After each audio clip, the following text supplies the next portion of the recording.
Dig it! Welcome everybody to a Frickin' Friday! Frickin' Friday! So we're here for another exciting episode of Waterdeep Mallrats and Dragon Heist! Yes, as you can tell, I'm full of energy. I haven't been sat at my computer all day, and here I am, in front of you, enjoying your wonderful smiling faces, these beautiful, beautiful smiling faces of these wonderful human beings that are in front of us. And of course, all of your beautiful text messages that are coming through on the chat as well. Wonderful to see you. I can see that we have got, Dan Burman's here. Oh, hi, Dan. Oh, there's Dan. Hi. Yeah, Dan. Mama Thorpe, of course, is here as well. Oh, Gantry Mansley's here. Oh, yeah, it's Rob. Hey, Rob. Hey, that's very, very good. And of course, GP Daz is here. It's lovely to see you. Fizzokins, whoop, whoop. Good to see you as well. So if you are here, do the usual, say hello. We've got a wonderful community. Or if you want to lurk in the background, that's absolutely fine. I hope you enjoy the show. So, now I can breathe. Right. So I am very, very glad that you guys could come and join us today instead of watching football, which I'm guessing is it kicked off already? Or was it half? We'll lose everyone in about an hour. All right, gotcha. Got an hour. Let's make it good. Good hour. Okay, let's make it a really good hour. We just chat for an hour though. So yeah, usually. So I'm going to kind of pop around and sort of see how everybody is today, because we're going to be jumping quite quickly into it. We had quite an exciting episode last week, and I kind of want to see the consequences of all of the doings that Rob Thompson has done within this city, and see how it affects the team's reputation. I'm sure not much. No, you're old news now. Yeah. That's it. Nobody knows who you are. Which is The Black Star Boar, more like, okay? Yeah. Oh, yawn. Mhm. Well, actually, I'll go to you first, Rob. How are you doing today? Yeah, good, thanks. I beat Doom. I beat it. And now I'm halfway through the game I thought I was playing the whole time, Doom Eternal. So I've been having a wonderful time. I did get taught a lesson, which is playing games on hard is actually hard. So I went for ultra violence, thinking I was well able to handle it. Got kicked the shit out of. Had to turn it down to the lower difficulty. Hurt me plenty, it's called. And now I've grown in confidence, and now I'm playing the first level back on ultra violence again. So pray for me. Good. I think the major thing you learn from like levels like Hurt Me Gently, yeah, is Hurt Me Plenty, is the ability to understand safe words. I think that's kind of something that does come through quite a lot in Doom, is being able to have the safe word. Usually it's like, turn this fucking thing off, I'm scared shitless. Demons don't respond too much to safe words, but I shout them regardless. Give us an example. Go on, give us an example of one of your safe words. Die, you fuckers! Die! Yeah, you bastard! Oh, I jumped off the edge, double jumped off the edge again. I do that a lot. That's more of a safe phrase. I would recommend like shortening that, just in case you're busy. What? So you don't think that die, you fuckers, die? Oh, you bastard! Yeah. Oh, I jumped off the edge. I double jumped off the edge again. Gabby makes fun of me a lot for it. Is not an appropriate and shortened safe word. Look, you have whatever safe word you want. You have that safe word. It's Not hit a show. All right, cool. But which one do you prefer? Do you prefer the Infinity or do you prefer the remix? Is that the one? Yeah. I don't know yet. I really like the first one. I like the original Doom 2016 remake of it. But I'll come back to you. I'll come back to you on it. But now I get a shotgun with a grappling hook in Doom Eternal, which is amazing. That's what we wanted. That's so cool. And that's me. I'll put the footballs on. I care not for football. Yeah. Right, next. Go. Who's next? Evie, how are you doing? I'm all right, thank you. Yeah, I'm good. I got vaccinated yesterday. Ooh. Yay! I would do this, but I can't go any higher than that without pain. But yeah, apart from that, I'm all right. I've been playing loads of Fortnite, obviously. Can't stop. every time I start, I'm like, I'll do it for a little bit, and then 2 hours later, I'm still playing. I won on Sunday night after spending a day drinking and ended up in the lounge wearing sunglasses. There is a photo of me because I won. I killed everyone. 99 motherfuckers died. I mean, I didn't kill all 99. But I'm wearing sunglasses and I'm wearing this rather snazzy jumper. Oh. It's genuinely the softest thing on earth, by the way. And there's a great picture of me in front of it, like, where it just says victory, and I'm there like, yeah. And I was like, someone showed it to me on Monday, and I was like, I don't remember wearing sunglasses, let alone inside. It was obviously quite a heavy session. But yes, it was a lovely weekend. There were some more birthday celebrations. It's now done. We don't talk about my 30th birthday anymore. But I did see some nice people. I saw you, Joe. And You did. And I saw Gabs and Rob. And I saw Dan Burman. Oh, it was wonderful. It was really lovely to see you all. So yeah, I'm very, very, very, very happy. I'm glad I've got dead COVID running around my veins. Nice. I am literally covered, by the way, in spikes. And like, literally, I don't know if you guys can see that on screen. Hang on, let me see. There. Those little dots. Oh no. They are covered all the way down on my knees. Everywhere. No. It put Joe threw the frisbee into a big thorny bush. And then me and Nat 20, like, sort of, well, like gorillas, essentially, just sort of groomed Joe after pulling spikes out of his hair. Bless you. Hang on, did Joe throw the frisbee or did Joe go in after the frisbee? Both. Both, okay. Yeah, both. It was that moment of like, oh, there's a gap, jumped in. It was like, that's not a gap, but that's just full of thorns. Oh, God, I'm in here now. I'm going to get the frisbee. It was so funny watching you go in, stood up, and watching you come out prone backwards. Yeah, it was fucking horrible. I never want to do that again. I'm sort of banning myself from throwing frisbees from now on. That is it. No more frisbees. Done. It's a dangerous game. It really is. It should come with a warning. Yep. Boxing and frisbees. Yeah, that's dangerous. Hardest game in the world, that. But yeah, and that's me. Next. I'm just running with my Just take a number. All right, number 226. Go. Oh, yes, you picked me. Oh, Great. I had to check a couple of times because I always get scared that I'm going to shout the wrong number. Like, have you ever played bingo? I haven't, but I would get scared that I said bingo when I didn't have a line or a whatever. Anyway, I've got big news. When I thought this, I always imagined when this happened to me that I wouldn't tell everyone, but I'm going to. I got an email last night and it told me I'd won the lottery. Yeah, she did win the lottery. I know. I always thought, pardon? That's amazing. Yeah. Sorry. I always thought I'd be like a secret person. You know, you don't have to tell everyone, but I'm just getting to. Yeah. So it's a tenner, but that meant I made the money back what I'd put on the ticket, right? And there's this thing called Set for Life. I don't work for the lottery, but you get £10,000 a month for 30 years. So that's what I'm doing. So I'm only 1,000th away from winning that thing. So, Yeah. like, Sure, a lottery win is a winner, win. Yeah. Yeah. Win is a win. Congratulations. Yeah, you're going to have really everyone happy for you. knocking at your door I know. now, begging you for a few scraps. Yeah. 1,000 Especially penny the rest sweet of these skis. fuckers, they'll be asking for something, I bet. Oh, yeah. I've just ordered my Uber. I've got to go in 3 minutes. That was my week. Well, That's great. congratulations. What How are are you you, going Joe? to spend your money on? Oh, what am I going to spend it on? Probably more lottery tickets because I don't know when to Did you say you got an email about it? You play it online? Yeah. Oh, so you get that email that goes, news about your ticket, Yeah, and you try and log on and you realise, oh shit, I'm not logged on my phone, so I've got to do it on my laptop, and it takes you ages, and they're like, yeah, it's a tenner. Yeah. Oh, I was still tenner's really tenner. hyped. I win to win. Yeah, I was Yeah, still a win is a win. I'm so happy when I get a scratch card and I get a quid. I'm so happy with that. Like, so good. But yes, I'm very, very well. Thank you very much. I'm watching a bit of anime this week, actually. So yes, I've been watching the heroic legend of Arslan. And I always laugh whenever they say the name Arslan because I'm like, Arsling? Arslan.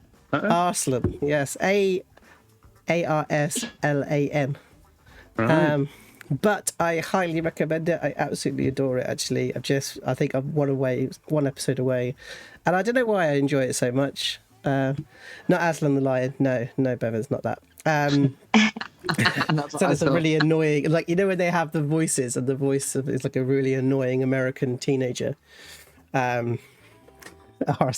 It's like everybody's just like, what? But yes, so it's very, very good. I really enjoyed that. So I'd highly recommend go watch it. I think it's on Netflix at the moment. So if you do fancy a watch, go watch that. I'll bung it on a Discord or whatever it is we do those days. But I'm finishing my job. I think my job finished today, which is great. So I am free. I'm technically still working now, so hopefully nobody here at work is seeing me do this. Well, if they are, contribute to the numbers, and if you are watching, please consider subscribing. It's free to use your Amazon Prime account. Yeah. And Thanks. You can tell that's my job on the stream. I thought you did really, really well. Yeah. So good. Also, I absolutely adore that you've got 5 freelance creatives who've all just gone, your job's finishing, hooray! No more of that shitty work. Oh, love it. Heavens, Bevans. Be careful with your language. Oh, Streamlab's gonna get Yeah. So many deleted messages. No, insane. but that was getting timed out for a second, and that was how many messages that Bevan's managed to type in a second. Absolute legend. All right, talking about legends. How you doing, Dan? Oh, number 27. Sorry, my apologies. Number 27. Yeah, that's me. I am a bit pissed off, if I'm completely honest. No. Because when Rob is drunk, he orders laser tag. When I am drunk, I order pre-made food kits.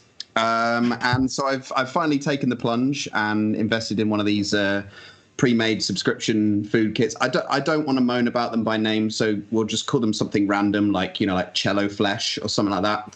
And I got my first box through today, and I was like, oh yeah, I'll have some creamy mushroom pasta. That sounds really nice. I'll try that out. And didn't know that sometimes they miss things.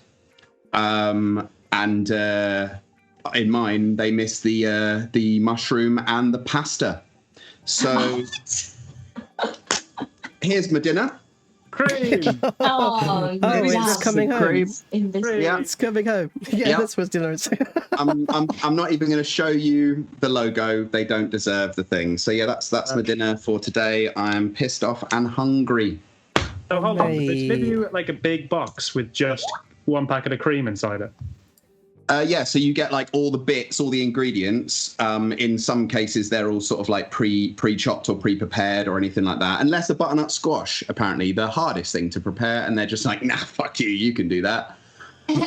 so you get all the little bits. So you get a recipe card. It's like I did it so I could always have like a meal in the house that I can make. Yeah, and so it's only meant to take like 10-20 minutes, but it's even harder when you have to factor in the extra half an hour to go to the fucking shop to get the ingredients that are missed. Thank you, Mama Thorpe. I will come round for dinner sometime. Yeah. After you've been on your trip with Rob. Actually, before, because he will get you absolutely shit hammered. Okay, yeah. Oh man, well, I'm very sorry, very, very sorry. I hope that your juice drink will be enough to sustain you for a bit. Do you know what? I'm not even. I was considering just eating it by itself, just to sort of carry on the thing. But I'm not even going to do it. I'm not pissed off. I'm not even going to bother. I love it. I love that we can hear it slap somewhere. Yeah, I don't know where that landed. Creamy bed. It landed on Killigan Murphy's face, I think, somewhere. He just went, ugh. Sorry. No fighting. Oh, no. Mushroom pasta. It's really, Arthur. There's no fucking cream in the house. No pasta, no mushrooms, no cumin. No, that wasn't even it. That was just from one meal. They fucked it They absolutely fucked it. I had things missing from all 3 of the meals that I had. Fuming. You have to make it. I thought they delivered it made to your door and you just put it in the micro. Takeaway. Like on a plate. Yeah. That's takeaway. Excuse me, I do a lot of. I love it. Yeah, it's the best kind of cooking, isn't it, Gab? Yeah. Yeah. Put it on the plate. At cooking. Brilliant. Slap it on. Put it on the plate. No, you don't need a plate. It comes in a plate. Spoil plate. Mr. Tantastic strikes again. Oh man, that is not fresh. Daz is like postman's living it up on Dan's order. I bet they're having a lovely time. Got the cream. Yeah, Got the cream. no, I got the cream. They got the good stuff. They got the pasta. They got the mushrooms. What else did they have out of me? They had some. Lactose tolerant. He left the shite behind. I know, shocking. He took the recipe card for the wrong recipe. I didn't have. I was like, why is there all this extra stuff? Oh, there's a recipe card missing. That's why. All right. Mate. So that's the only reason. I did disappointing box for about 6. Well, it must have been a bit longer than that. Maybe 3 months. And I just like collected all the cards, and actually they're brilliant. Except that they only put on the cards. They only describe things that they have in the box. So it's like, put your packet in. It's like, how much is a packet? Human. Just keep the in. packet and use it as a measure. Just shit. But yeah, they are very annoying. So if there is a good one out there that you know of, yeah, if anyone can recommend, it's fine. I mean, I'm on the trial, so it was only like £12 for the first week, and I got 16 quid back in refunded credit. So hey, and extra cream. Extra cream, yeah. Make my own stuff. Really? Don't That's nothing to really. complain about. Yeah, you won the lottery as well, Dan. You did. Yeah. Yeah. Feels like we're all winners today. Yeah. All of us. I think so. Oh no, one of us is gonna die. All right, talking about dying, we should probably get into it. Okay, so so we've got some exciting things happening actually this weekend before we move on. If you fancy it, I know that when we were doing the stream, the holiday stream last month, birthday stream last month, we had a little chat with some wonderful good friends of ours for the Rebel DMs chat. So on Sunday we'll be having our second time with that, and be chatting along with Evie, Fizzlekins, of course Zach's Big Wave, and Josh as well will be coming to join us. I think it's 6 o'clock, is that correct? 6 o'clock. 6 o'clock. Good. 6 o'clock on Sunday. Come and join us. We'll have a nice little chat. Yes. Oh, yes. Rob has frozen. Look at that grin. Oh. Look at that grin. Oh, is it a grin or a grimace? Oh, I don't know, but I'm Or enjoying a it. grimace? Goodness. I know that Gabby's actually seeing him losing his shit behind you. And... Oh no! Bye, Rob. But come and join us. I think it'll be good fun. We'll continue our conversations. I think last time we chatted, it was actually a really, really opening and wonderful experience for me. I got drama on my street. Hang on. Street drama. Mate, they've done like high speed, like stopping a car and stuff. What? Okay. But yeah, last time we had a very, very interesting chat about community and about kind of running things. It was great. So if you do want to come and join us at 6 o'clock on Sunday, I think that would be fabulous. And we can have another time where we can hang out together. And yes, Bevins, you can get some more points. And there were loads of really great questions from the chat in there as well. Like it was a real sort of real community vibe of what you guys had, and it was just from watching it from an outside in, I learned a lot about like what goes into there's probably a lot of stuff that I hadn't even sort of like realized or taken into account about DMing that goes into it. So that's really nice. It is Father's Day as well, so that was kind of like maybe we talk about DMs and stuff. So I couldn't try. I tried to connect it and I just couldn't. But yeah, I think there's a lot of questions from the chat that we'll try and answer in that session as well. So I think that'd be quite good. And we also will be doing a little bit of a reveal next week, so keep your eyes on that as well. So tantalized. Sounds like a perfume, doesn't it? Tantalizing. Let's maybe see. Is Rob back? Oh, he is back. There he is. Yeah. I'm gonna pray that my computer holds out because it's deciding today is the day to freeze. So I'm gonna do this recap as fast as possible. Okay. And if you could do it with loads of emotion in your face, so if you do freeze, it's hilarious. Okay. So Yeah. bear in mind for any of our viewers across seas, it's the Euros right now. Football's on. So it's coming up. It's coming up. It's coming. Phatts is coming home. Thanks, Joe. It really was a game of two halves last week as the Waterdeep underdogs went up against the so far undefeated rivals at Blingentings. The Mallrats were, of course, a man down as they hoped to steal victory from the jaws of defeat. Let's see how they got on.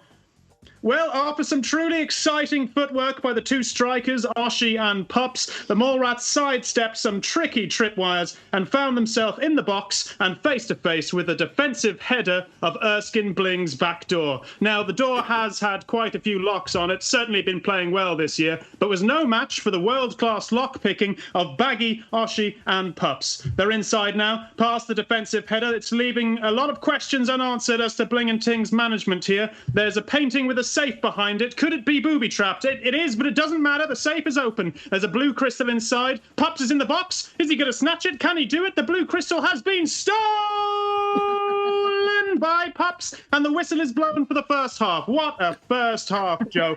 It's lovely to see the players have so much fun with the game. Oh, here we are now. The players are back on the pitch. The Mallrats with an additional player now, the crowd favourite and youngest on the squad, Little Rix. The Mallrats are at the Temple of Gond, and they will be using the blue crystal to try and bring Big Phatts back after some messy play by Baggi earlier in the season.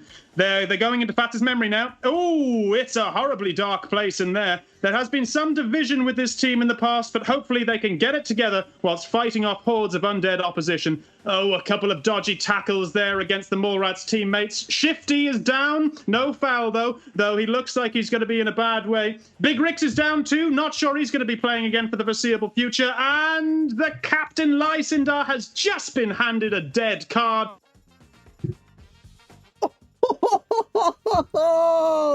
Yes. Yes. So good. Oh no. Oh knew. Oh no. Oh, he's back. However, we Back thought again. it was all We're over. back again. Okay, it looks like the memory is coming to an end. Is Phatts back in the game? Will Oshi be happy about it? And that's the final whistle blown. It's coming home. It's coming home. It's coming. Phatts is coming home. Oh, Rob Thompson. Well done. That was Yes. epic. The freeze, man. It was such a perfect moment. Yeah.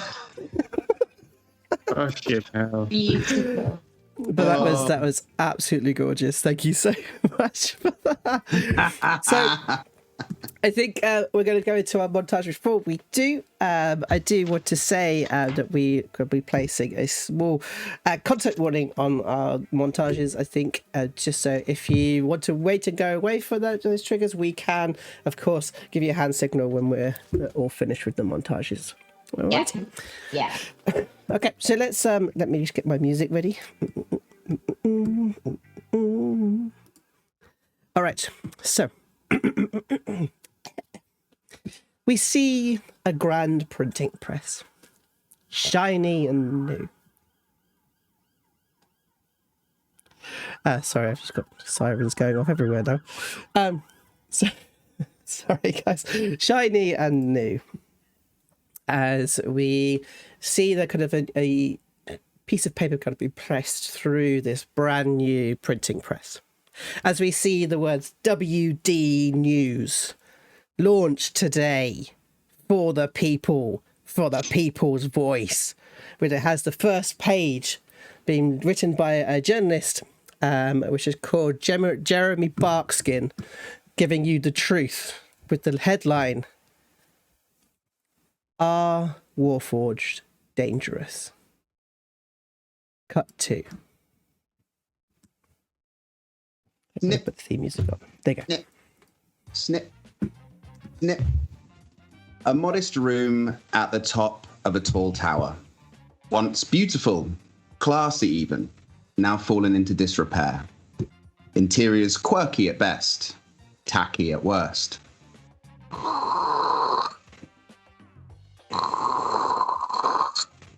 Books piled floor to ceiling. Covers all look similar. Price tags still attached.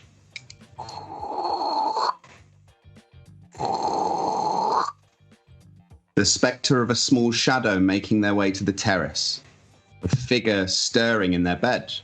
Something's wrong.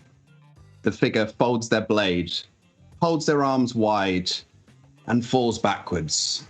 In free fall, a wide grin creeps across their face as across the wind they hear, Betsy! No! Cut to. He remembered now. Everything. He remembered scaring the mother in her home, marching up the stairs, trying to get into the attic. And he remembered hurting little Rix. He remembered feeling no remorse, unlike now. He recalled the fight between himself, Pups, and Baggi, and then the darkness that went on forever. The Battle of the Valley. He remembered that all too well. But they were there too. They'd helped him. But even they couldn't change what happened that day. He may have survived that fight, but he wasn't victorious. He remembered screaming in Big Rix's face, begging him to wake up. He carried his fallen comrades for miles until finally reaching another platoon. They hailed him a hero, but Phatts was not a hero. Heroes are supposed to save their friends, not bury them. He remembered it all now, and he wished he didn't.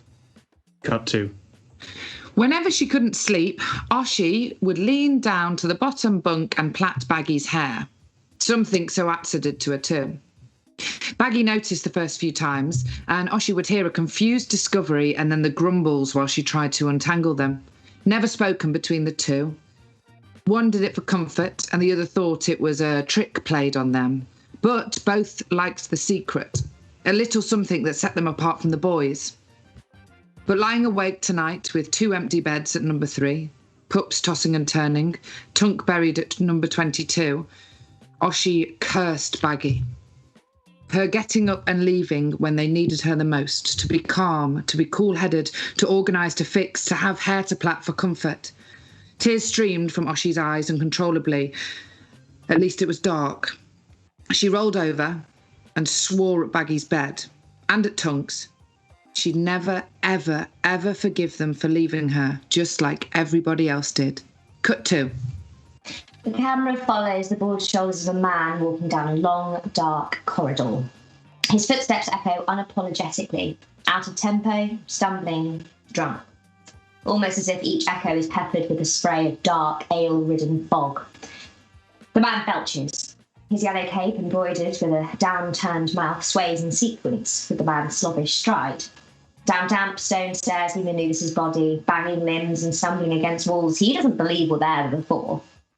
Finally, he reaches a door, fumbles and produces keys, which he eventually clicks into a lock on the 4th try or the 5th try, and then 4 bolts unlock. The door opens with a creak. Baggi, Baggi, bag of shit, he belches again. Baggi, get up! Time to feed your fish. You see young Baggi curled up in a corner, eyes previously closed shut a moment ago, now wide open with fear. But I don't have any fish. Shut up! Of course you do. You killed them. Baggi can't speak. Or are you just stupid? I'm not stupid. Then why don't you remember the fish? He pulls out a tankard and attempts to drink dregs that are long gone by now. Say you had fish, you ungrateful bag. She doesn't speak. Say you had... Baggi screams. I had fish, fine, I had them and they died. There's a silence. Man says, what were you talking about? I'd never give you pets. Idiot. He stands, sways, and leaves. We hear 4 bolts on the door. A tiny singular purple spark flies out of Baggi's little finger. Cut to. We see the many reporters and beginning to kind of grasp onto the single news headline. As we see a house, doors ripped off the hinges. The inside there is a woman crying at a table, and there are 4 reporters writing down everything that they say. Around, the city guard has begun to corner the place off, beginning to kind of create the narrative of this particular crime.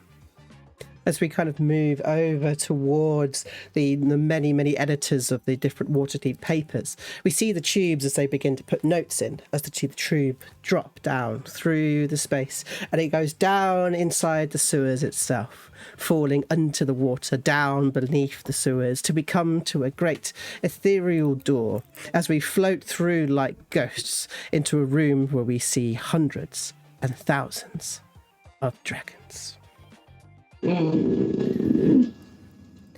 So we come to the temple. Big Phatts is currently lying on that on the slab. He's just literally bolted up.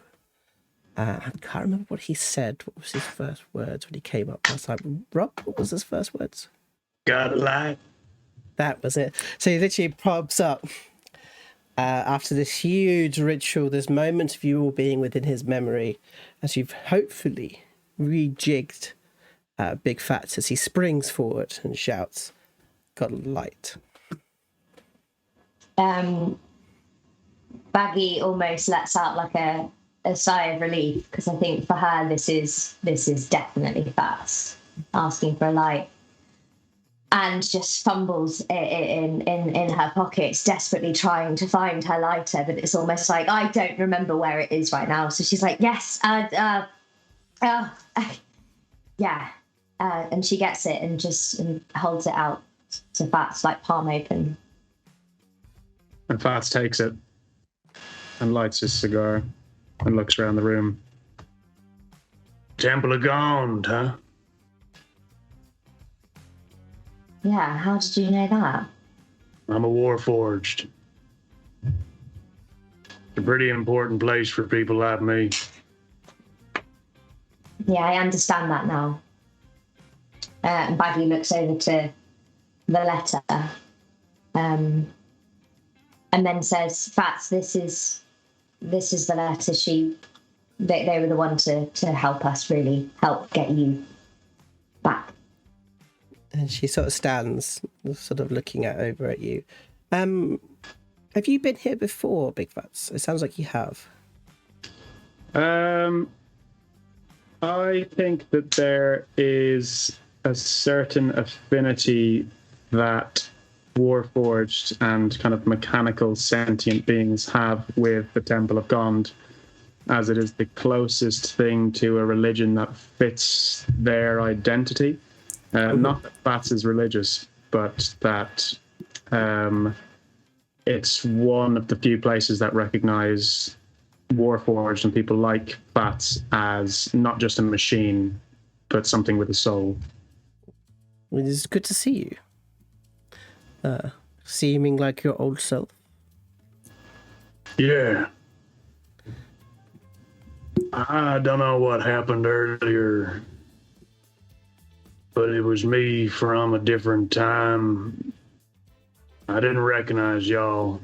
And Phatts looks around to the group and looks down to little Rex. I am so sorry. And he kind of like looks over at you, kind of nods, and kind of puts his hand out. And Phatts takes it and shakes it. Shakes it. He's like, "You always said a man is measured by when he apologizes. I accept." Phatts smiles. You put up a pretty good fight, though, if I remember correctly. "I've got a bruise on my bum now." And he's sort of like starts rubbing his bum. Yeah, well, I've got a couple bruises too. I didn't know you were there when my dad died. I was. He was a brave soldier He was. and a good friend. Right to the end. That's right. I'm sorry you had to see him like that. I just hope I can be as a good of a friend to you as he was. I feel the same way. Good. Thank you. All of y'all. You don't owe me much, but I'm indebted to you. You're one of us, Phatts. I've only been with you for a short time. I don't meet much kindness around these parts. So truly, all y'all, my deepest gratitude. We're just glad that you're back. You tried to fix me, huh? Yeah. And little Rex. We both did, didn't we? Well, I just held the spanners and then I pointed at the stuff that needed tightening. Pretty impressive that you even got me back on my feet. Find my memory. How many people can do that? Well, I did my best. Wasn't perfect, as you might know, but we got there. Well, thanks for trying.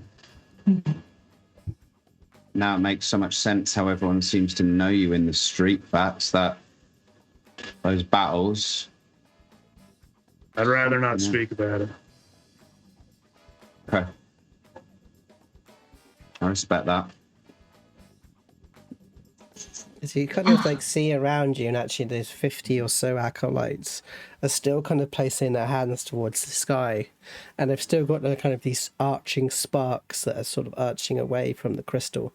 The crystal itself, I think, is still floating in the sky, as it sort of begins to fizzle,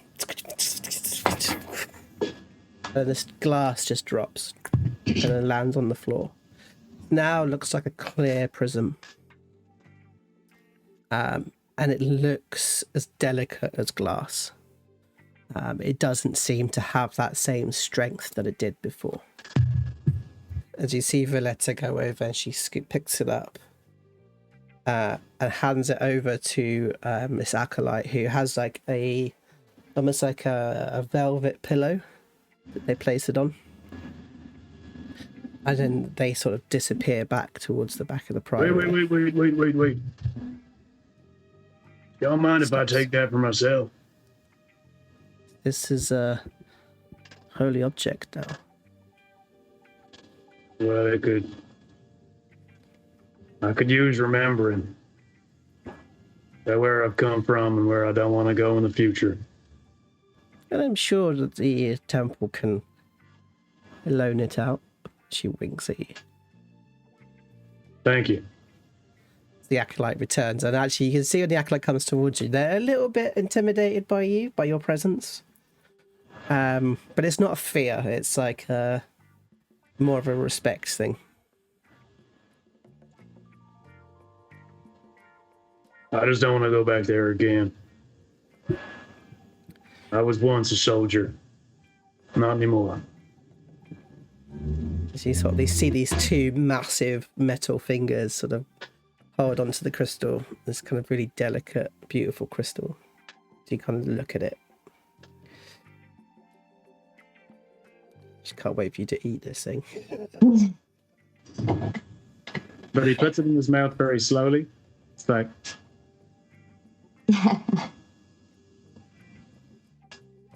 You hear a gentle like... But like the sound of like wine glasses when you kind of go across the top. And suddenly you guys start to hear like a commotion outside. Like the doors are sort of starting to kind of be pushed slightly, and there's a kind of a bit of a ruckus going on outside. And it's sort of like you kind of hear it at the same time as you kind of see the smoke trail from a cigarette, from Oshi's cigarette. And I think you're leaning against one of the pillars that has the big glass orbs on the top. Looks like everyone's found out about your little blip, Big Phatts. Did y'all get a chance to speak to that lady? One whose house I bust into? Little Rix and I threw some coins at her, but we didn't get a chance to say anything. I'm gonna have to apologize. Well, we can go in first. We can come with you. He really did fuck up the place, by the way. And as he says it, he's sort of like, you know, when a kid goes like, that says the F word for the first time and sort of like swallows it slightly. Yeah. I know. But, Riggs, it wasn't his fault. No. He was unwell. Yeah. Wasn't himself. Okay, well, shall we do that now? Probably best. I suggest leave the speaking to me. Fair enough. Are we going to go through that door, through that crowd? I'm afraid there isn't any other way out of the temple.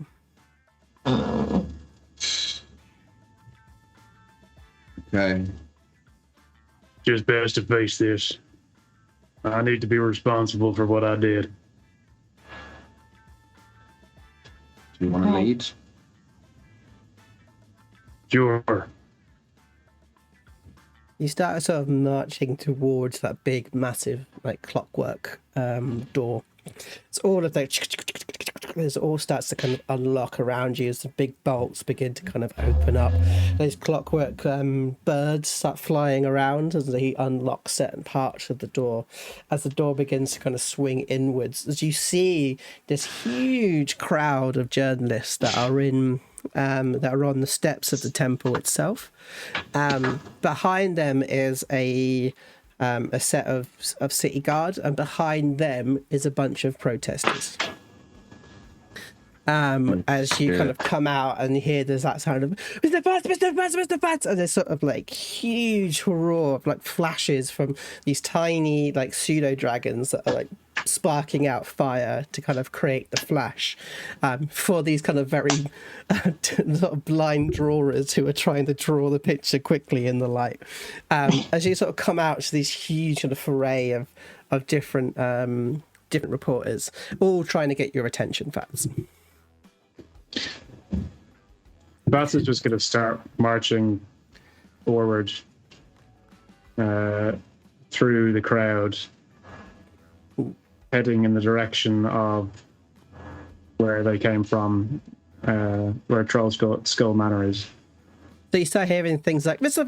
Phatts, have you anything to say? I was like, do you have an apology for the city? It goes through to another one. He says, Mr. Phatts, are you dangerous? No, I'm not dangerous, and yes, I have an apology to those I wronged. I was not myself. But thanks to the Temple of Gond and my friends, I've returned to myself again. Thank you ever so much, revered friends of the press. We would welcome any more questions, but that's all Big Phatts is going to say on the matter today. Any other questions or any want for statements, please do send them to us and they'll be dealt with in due course. Thank you so much. As he sort of like the sound continues and they still continue to try and ask questions, of course they are, as they kind of push through. I think, Oshi, you're now in front of Big Phatts, and the rest of you guys are sort of trying to create like a bubble around him to kind of push him through. Mm-hmm.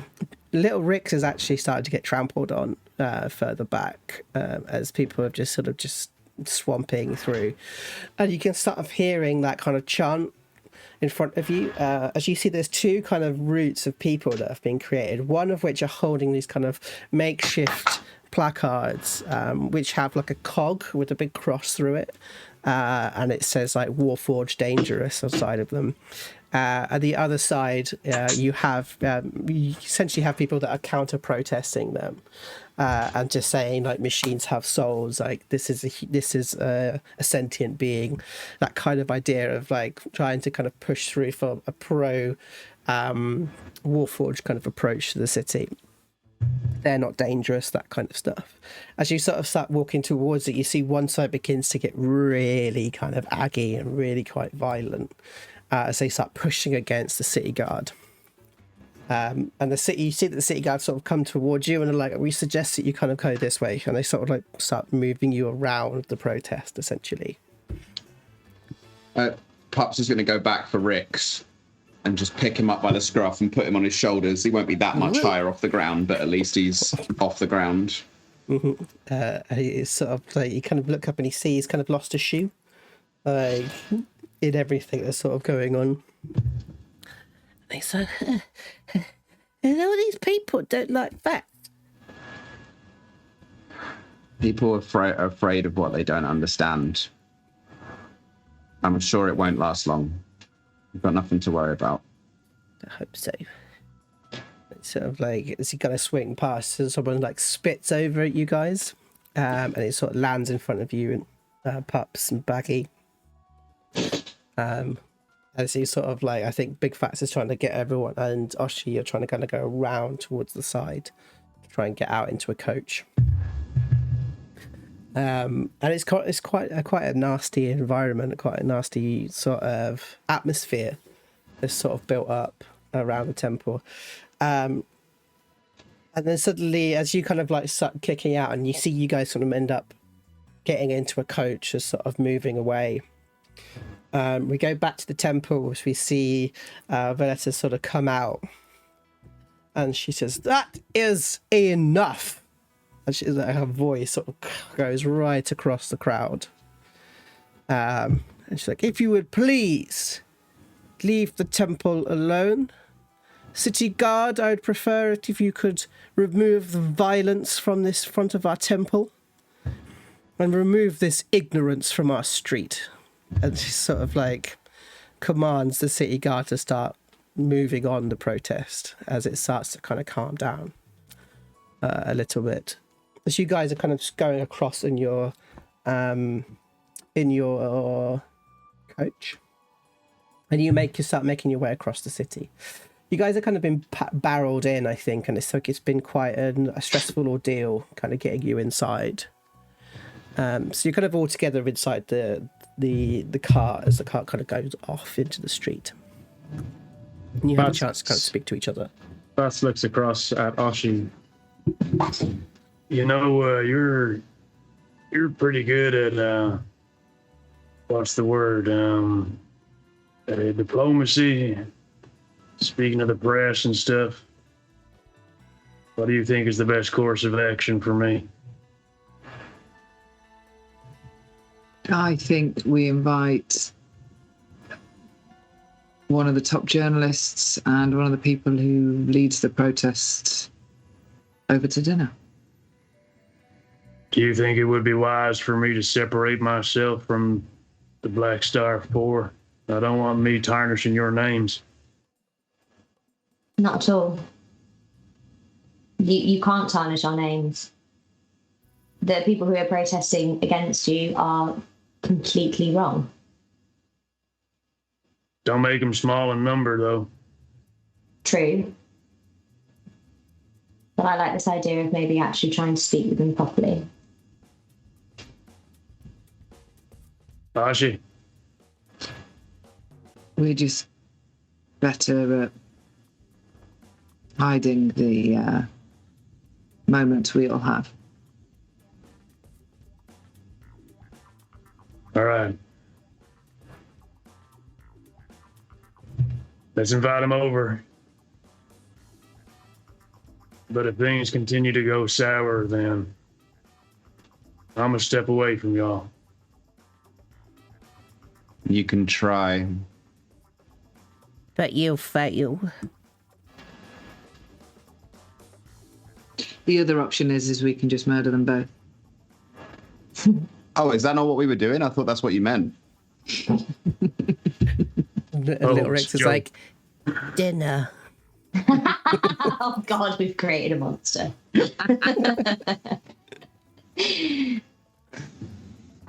Anyway, what's that saying that no press is bad press? But maybe we could link it with the opening of the bar. Yeah. Oh, Rex. Okay. Make them like the VIPs.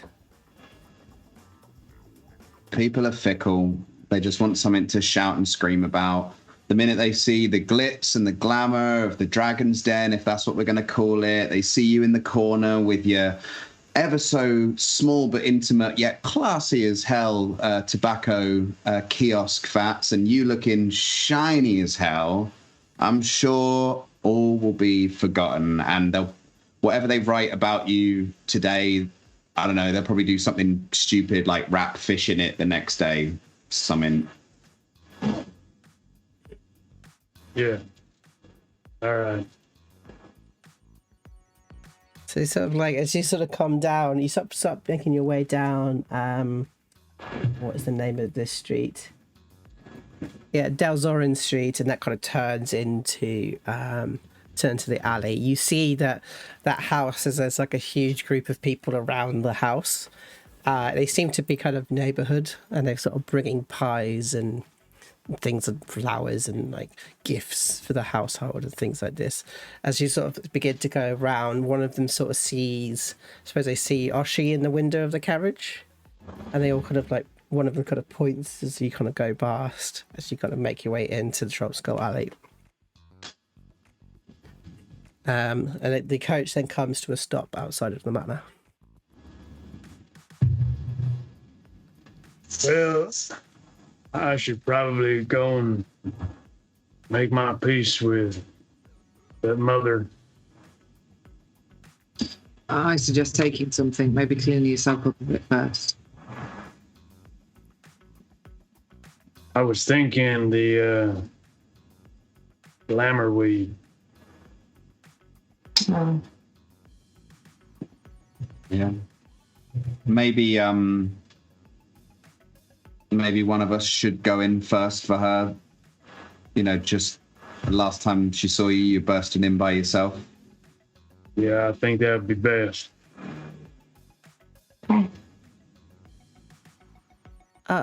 I could go if you want. Bats kind of looks around to the group. I think that's a great idea. I want Oshi to come with me. Okay. If you really need someone, little Rex. And she leans forward and sort of, he says very, very quietly, if you guys want to roll any perceptions for this, but he says, "Want to learn how you do that?" Oh, Pups can read lips. We can't see Pup's lips, but he can read all ours. Nice. Like I said, I don't think Baggi you can hear that. Pups, I think you probably did read that then. As you sort of like, you get out of the carriage first, and do you guys go straight over there? Well, it depends if Phatts has still got the glamour weed. Yeah, I think he still has it on him. He's just not wearing it. He's not going to get cleaned up. He's just going to go straight over.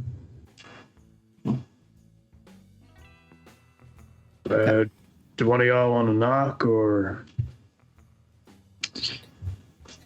Well, he's Is the that least intimidating out of all of us. Baggi sort of think looks around you at the kind motley of- crew. I also think that there's already like a crowd of people outside. They go a little bit quiet when you guys sort of make your way towards the door. And little Rick sort of like goes, and kind of like cleans his hair a little bit, his scales back a little bit. And he goes, and he looks up at the sun for a little bit, and then kind of looks down as his eyes are now like gleaming. And he sort of tap, tap, tap, tap, tap on the door. That's good. He's good. The door kind of opens. I wondered if we could come in for a chat. And sort of see this kind of woman. She has got a massive black eye, and her arm is in a sling from where she got thrown against the floor and against the table. And she kind of looks up and looks at Oshi and looks at little Rix. I think she doesn't look at you, Big Phatts, at all, actually. But she remembers what the four of you, or the three of you and little Rix, you were the ones that were trying to stop this from happening. She says, I suppose I better put the kettle on. And you see little Rix, as she turns her back, little Rix looks up at Osh. She's like, yes. As you kind of all make your way in, I think Big Phatts, you're kind of the last to kind of go in. And you see, even it looks as if the place has been hastily cleaned, really. There's still like, there's no main table. There's only like a couple of chairs available. There's, you know, they're sort of still clearing out the kind of the rubble and the smashed, the stuff that you would kind of smashed up in this place. I think on the staircase you can see these kind of little heads. These kind of kids that are at the top of the staircase. As the mother sort of like puts the kettle on and closes the door.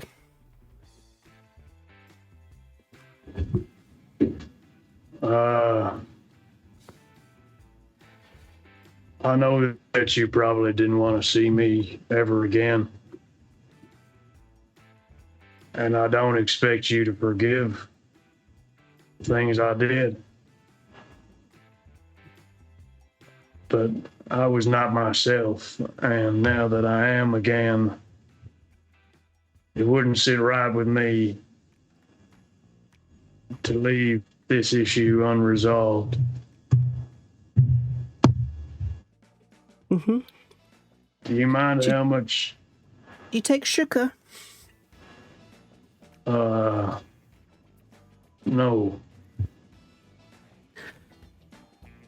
Just sort of like, carry on.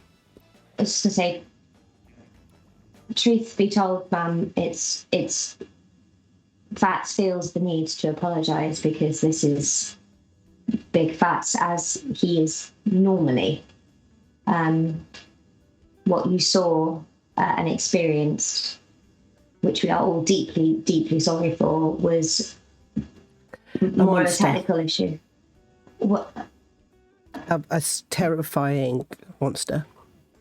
I can understand why you'd feel that way, but it was an unfortunate incident with Phatts' rewiring. See, he needed fixing, and I thought I could fix him, and I actually didn't understand what I was doing, and something got lost in transmission. So he's not a monster. He thought he was somewhere else, somewhere horrible. And we can only apologise. I'm normally quite good at fixing. If there's anything here that's broken, and then I think Baggi looks down and sort of sees like a little sort of like saucer dish on the floor that's smashed, and she picks it up and kind of puts the pieces together in her lap, and then places both hands on top of it and casts mending. And she thinks about the kids at the top of the stairs and how this woman believes that Phatts is a monster and probably doesn't trust any of us, and that is what causes it to like back together. And she kind of puts her hand forward and sort of takes the plate. Look,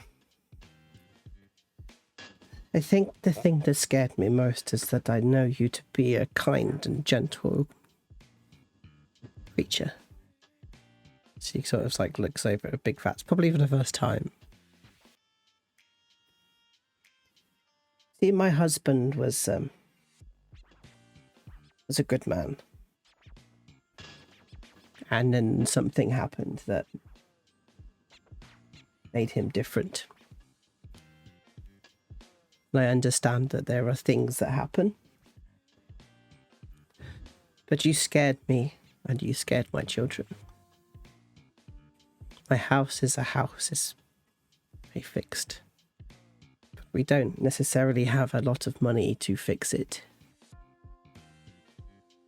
And I appreciate you coming over to have chats. I knew I had somebody come over, some reporters come over, and they tried to make it sound as if I was hating like your kind of some sort, but I'm not like that.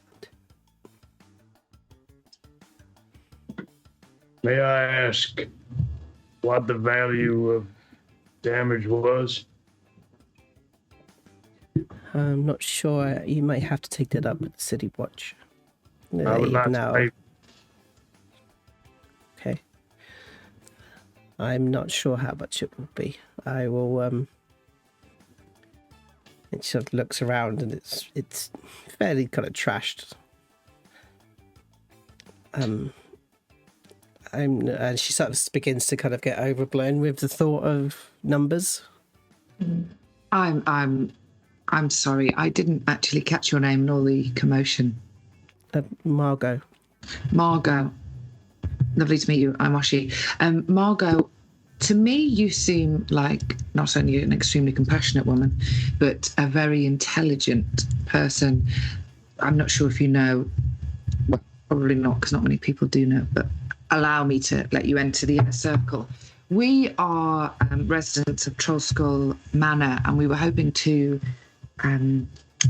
create a new exclusive bar and cigar smoking place. And I'd really like to discuss a business proposition I have with you regarding this. With me? With you. Whatever for? Well, it would mean that you would have some money to repair the house and also a stake in a local business. Take a sip of tea. The tea seems to like settle her a little. Just okay.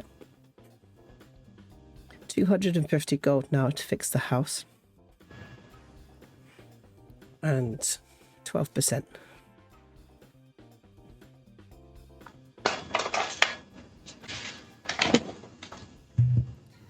$200 now and 1. Sorry, I didn't quite hear you. 200 gold now and 1%. See, that's quite far away from 12.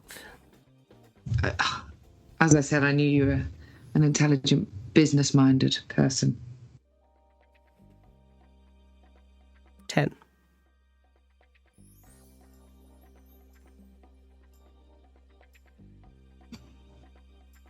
$1.5.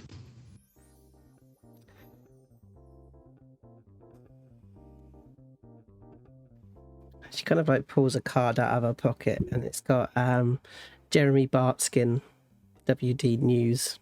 She kind of just pops it on the table. 11. Oshi pulls out the Lord. Who's that Lord we've been dealing with? What's his name again? Neverember. Neverember's card and slides it on the table and says 1.5%. We have many investors, Margot. We may not have enough percentages to go around all of our investors. we can give you 250 gold now and we ignore this conversation completely, or you take 1.5% and you are able to give your children perhaps a lump sum, something to sparkle in their future. I don't have to offer you this. I think this is an intimidation roll. It feels like an intimidation roll. It'd be great if it was a persuasion. I'm going to use a... Can I use it? Oh, no. Oh, sugar. No, hang on. That was a perception. I didn't mean to press that. Can I use one of my advantages, please? Yeah. 15? 15. She kind of looks over at you and sort of like, as she stands up, she sort of like stands. You can see that she's got in a lot of pain. And she kind of looks over at Big Phatts and she says, so this is what you were about then.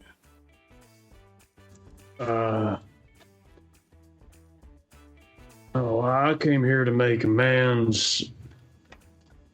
Look, I didn't want this to become a business meeting.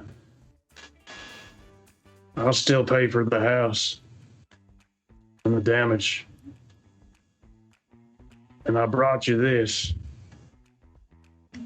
And he kind of pulls his stomach open, revealing a little hatch. Oh, I was just a little bit freaked out by that. The camera and closes it. This is a magical item. I'm sure it's got a pretty high price tag on it and will be relatively easy to sell. Or you can keep it for you and your little ones. Again, I just want to apologize for everything I did. Like puts her hand out and sort of takes the weave and kind of looks at it and sort of shimmers. And what does it do? What's the image that you've asked it to kind of do when you've handed it over?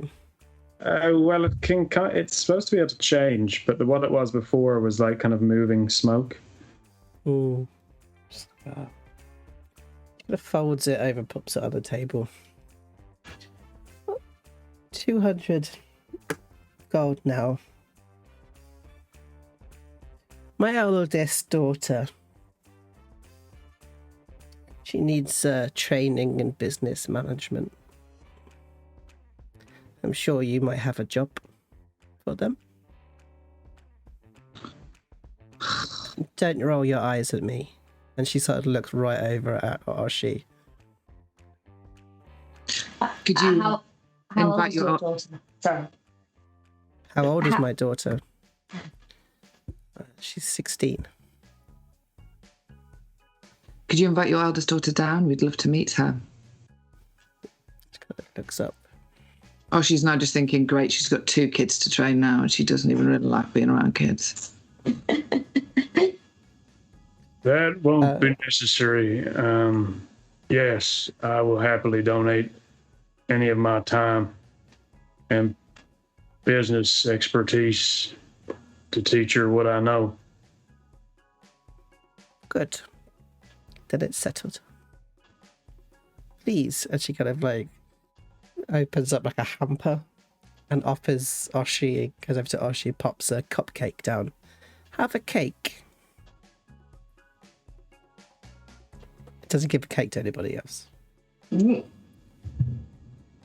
It's polite to have cake when you sit at someone's house. She sort of slides it across to you.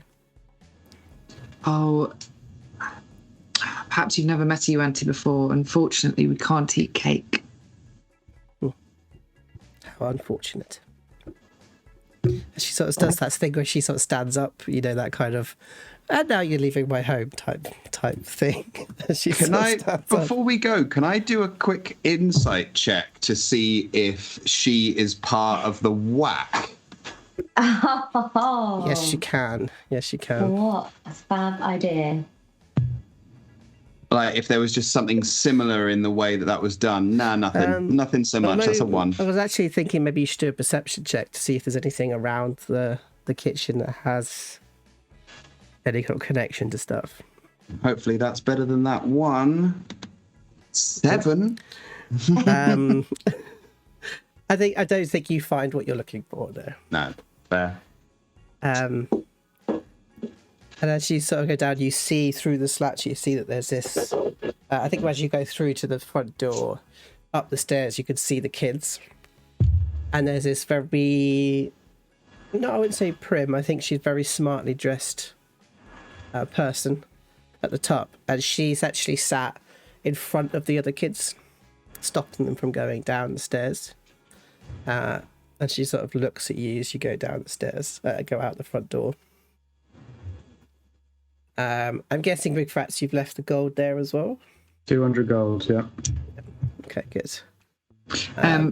Oshi hangs back as everybody else leaves, and she says, Margot, I yes? meant what I said. I believe I was right about you. Not only are you passionate, but you're extremely intelligent, and I respect your business acumen, and I'll look after your daughter.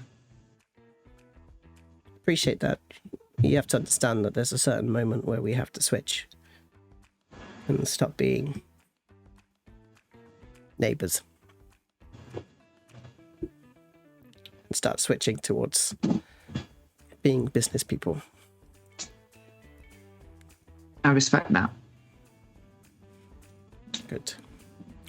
No, when would you like her to have her first day? I think we've had quite an eventful day today. Perhaps tomorrow morning, 9 a.m. She'll be there. She sort of like leave and the door kind of gets closed. Pups doubles back and just before the door shuts, because can you work at the moment, Margot, and sort of gestures towards her hand, an arm. It should be fine. I've only got a couple of pieces to finish. If you like, I could administer some aid, at least try and take the pain away. She's so confused by take the pain away. But then she remembers, oh, okay. And she's sort of like not quite sure what you mean in that way. She's kind of, I suppose she's probably expecting like some herbs, I think.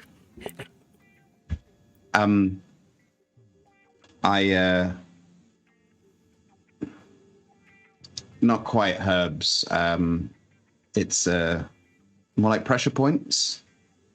It sounds scary, I know, but that's how it's what I did to little Rix when everything happened. I don't know if you saw that, but I can definitely do what I can. If you like, I don't want to push. I could leave. I think we're okay. As you sort of see that she's a little bit skeptical of what you're saying. She sort of gently kind of pushes you guys out of the house and sort of closes the door as you guys kind of go across. You can see all the windows of the neighborhood. You know, all this sort of steeping at the windows as you're sort of walking across. As you kind of make your way back to Trollskull, which is absolutely fucked still, and absolutely trashed in every way, shape, or form. Why? Because the bomb and the general... the explosion. I thought Rix had done a tidy. She sort of come in. I think, Baggi, you put your hands into your pockets. And you feel like an envelope in there? Yes. I definitely feel an envelope, and I definitely know what that envelope is. Can I do a wisdom saving throw? You pull out this thing. This is the extra letter that you put in. That you wanted to wait until Big Phatts were here. To open it. We hadn't opened it, have we? Okay. Well, I suppose now that we're all back together, I have this. No idea what's inside. But Big Phatts, it came from you. You hid it in your funny cavity. Right. Would you like to do the honours? And she hands it over to Big Phatts. Sure. And he tears it open. But it's So you tear delicate. You're noticing a delicacy that Bats is exhibiting for the first time. As you kind of tip up the envelope, this smaller envelope kind of comes out. Extremely good quality paper. There's a gold sort of seam that kind of goes around the letter. And where that kind of a triangle section, there is a gold C that is inside that kind of the fold of the envelope. Who do you think this is from then? Better not be the Castellantas. Do we recognise the C? Do we recognise the font or no? No, it's just very, very posh, very swirly C. He'll very tenderly open this Russian doll smaller letter. As you kind of open it through, you see the inside is like red checkered inside the envelope. As you kind of put your hand in and you pull out 4 pieces of card, each of which are a lot thicker, like really beautiful, fantastically textured.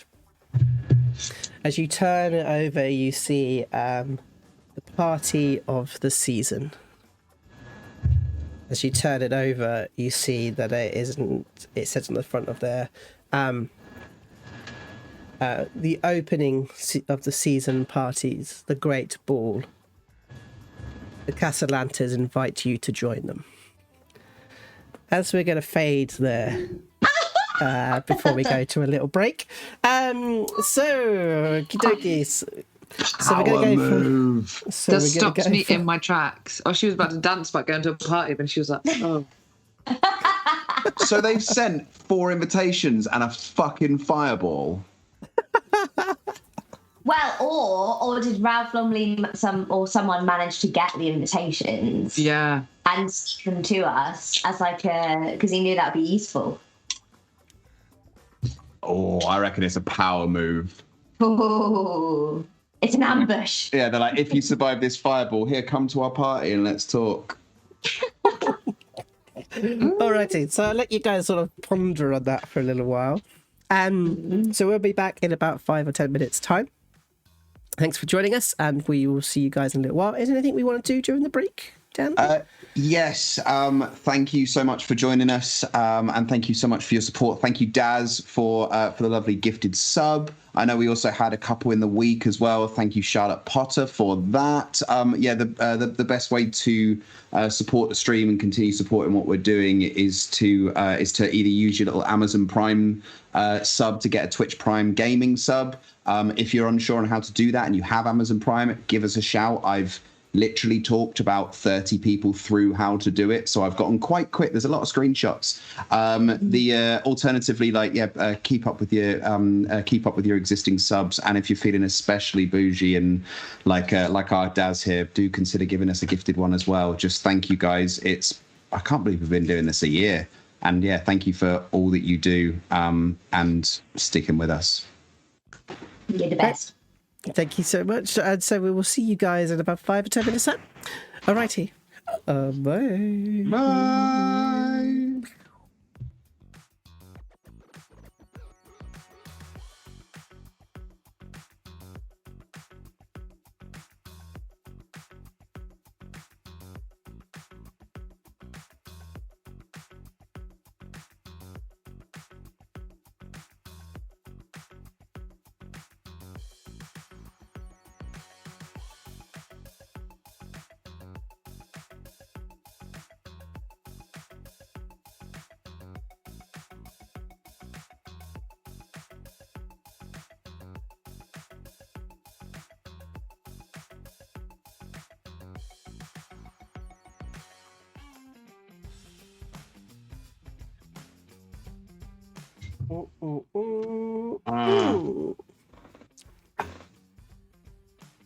That sweet, sweet sour cream. That confused the hell out of me. I didn't realise that you had Rob on your background. We've got a frozen Rob. Oh no, he's frozen again. Oh,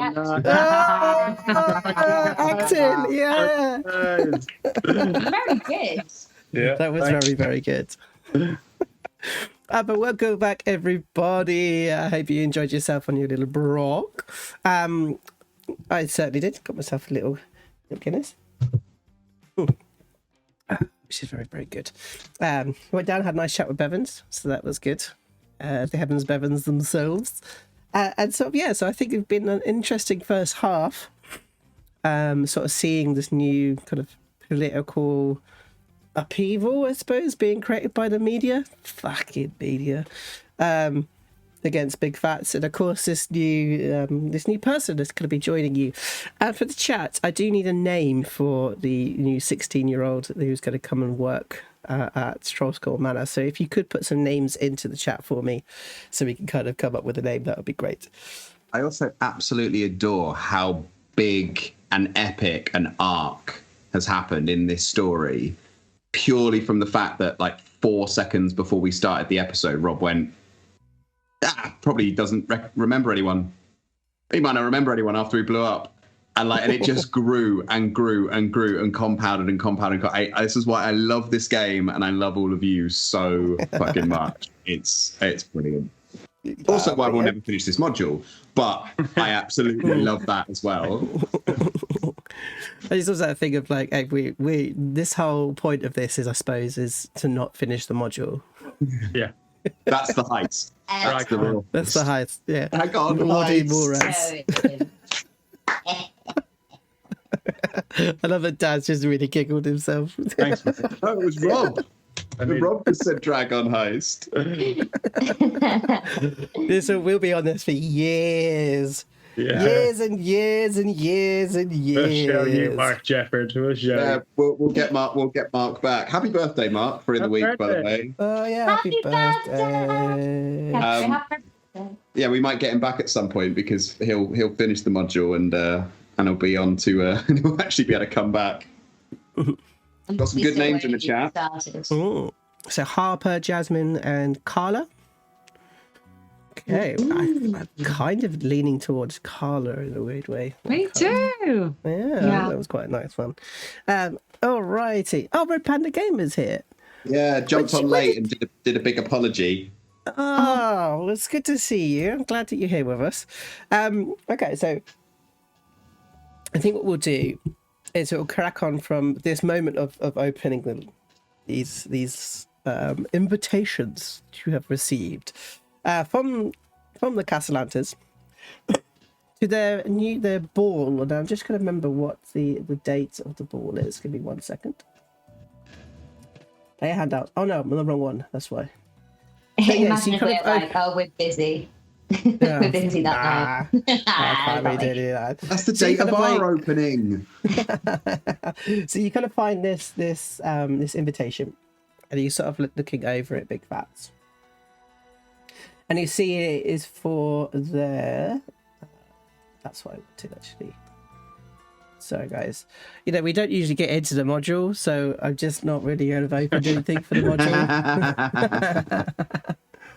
I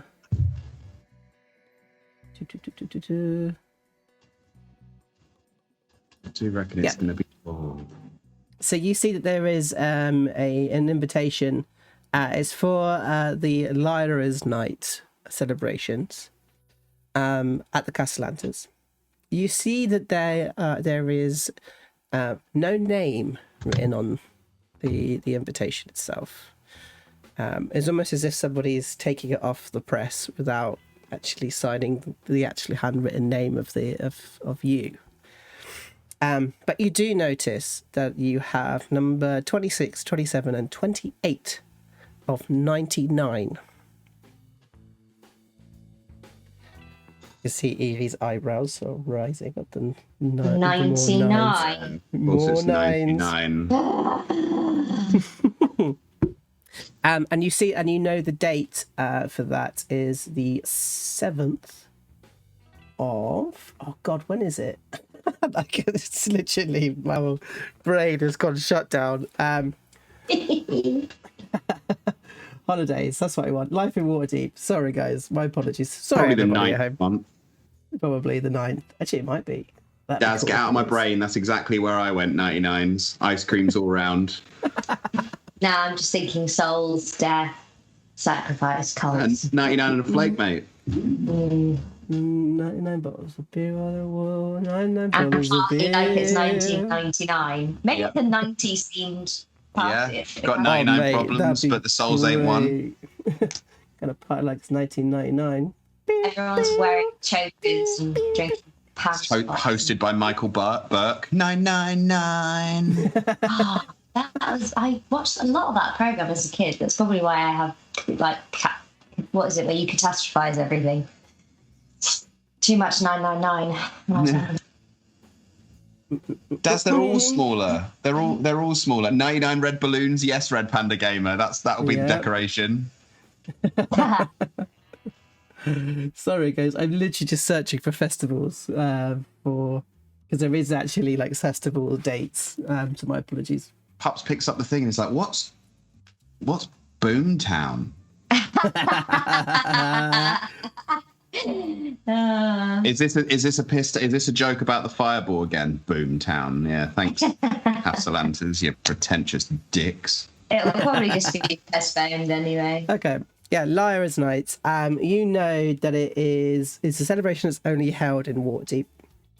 And it's sort of like, but it's since sort of spread up and down the kind of the Sword Coast. And essentially it is all about fireworks. So it's a bit like a fireworks night. And it tends to be that the night-long festival kind of honours the Lady of Joy. So you talked about Boomtown, but maybe it is a little bit. So there's lots of dances, there's lots of houses sort of take balls. It's a very pink orientated. So there's sort of pink beverages sort of everywhere. And it's the kind of the main thing about it. And it's in Flame Rule, so it's sort of like the sort of midsummer. So I'd say about four, let's say 5 weeks away from you guys right now. So you don't even, this hasn't even been announced anywhere that you've read. Not that you guys are gossip readers. I said maybe Oshi might be a gossip reader. But yeah, this hasn't even been kind of announced yet. And yet you guys have 4 tickets delivered from, God, what's the name of the... Ralph Lumley, Dallas. Thank you. Ralph Lumley. God, I'm a terrible DM. You guys are brilliant. Okay, so... and he's sort of like looking over at these beautiful, beautiful cards.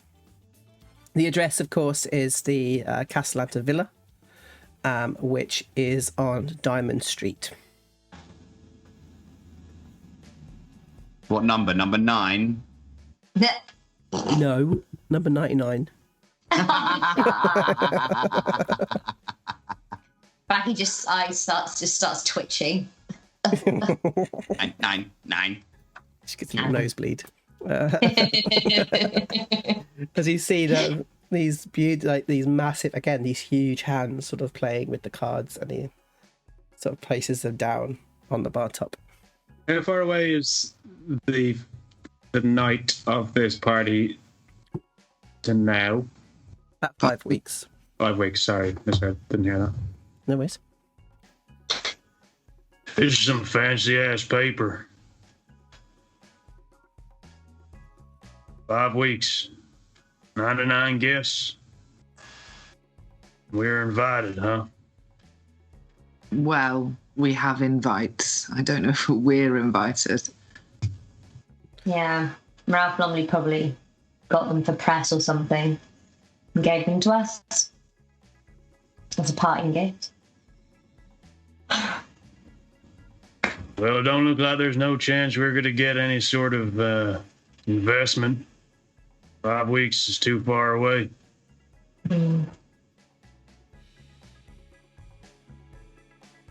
But it does get us up close and personal with them. True. Will they want us to be there? I'm sure with these big fancy parties, it's a lot of people they don't know. But Yeah, who they think they should invite.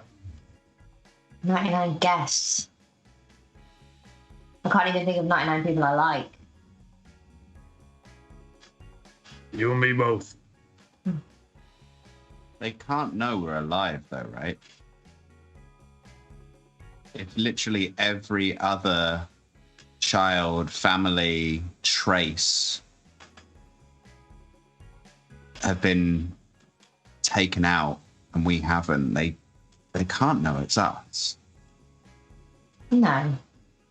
How much information is there about y'all out there? I mean, There was next to nothing until we got a punchy new name in the press. they don't know where you've come from.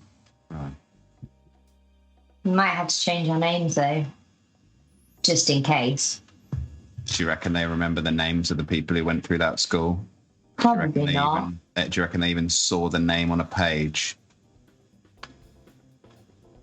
They Wow. might know one of us. Yeah, I was just thinking that. I'm not going to that party though. I'll wear a mask. And you do see it's written on the masked wall. Ah. We will need different names. Yeah, I don't even need to change. Got any spare? Get a special one made that's just the top part as well as Hey. the bottom part. They didn't say where the mask had to be. I'll go outside the box. Like Phantom of the Opera. Yeah. Sorry, I've just seen it says Mother Thorpe's is like 2 meters apart. Yeah, 5 weeks' time, so when the restrictions are completely lifted. Yeah. Yes, Mother Thorpe. Oh, it's a festival of Freedom Day. Interesting.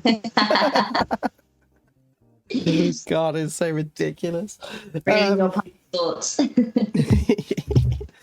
So you kind of like see that you've got this opportunity, at least, to be able to maybe find your way into the grounds of the Castellantas in about 5 weeks' time, which kind of gives you a bit of a time frame for everything. Oshi, how much do you recall about the layout of that villa?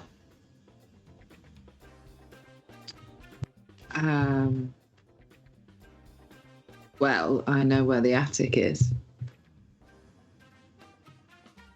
Could be useful. I'm just trying to think of maybe some, I don't know, maybe there's some places where they keep things that they don't want people to see at this ball. That'll be the attic. Okay.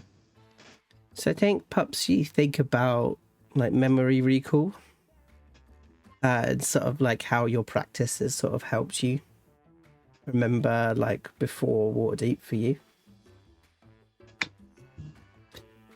Do you think... Is that all you remember, Oshi? Or is that all you're telling us? Oh, he's feeling better, isn't he? No, I do. Indebted to us. No, obviously it's from Big Phatts. Oh, she tries to recenter herself. I remember where I saw the chain demon. Fucking chain demon? Oh, and she forgets the Big Phatts. We haven't told them anything yet. Wait, hang on. Is the Castellanta estate on the same location as the school? No, she lived with the Cassantas. That's where she saw the... And you saw a chain demon there? Yeah, in the attic when she was playing hide and seek. Holy shit. Yeah. Eee. Well, do you remember how when Tunk had all that stuff happen to him and he didn't have a clue for a little while and then it came back to him? Like I've been working on ways to try and block through all that heaviness, that hardness, all the stuff that gets blocked out of your brain, and could possibly help you get back there. I mean, I don't really want to have to fight a zombie in your brain as well, but we might find something in there that's useful. Don't think there's any zombies up there. Maybe some dead bodies, but none of them are zombies. Not yet. That's how every zombie starts. I think, Oshi, you're the only one who can hear this, but your necklace is like, let me out! Screams. Just completely no sold. Just.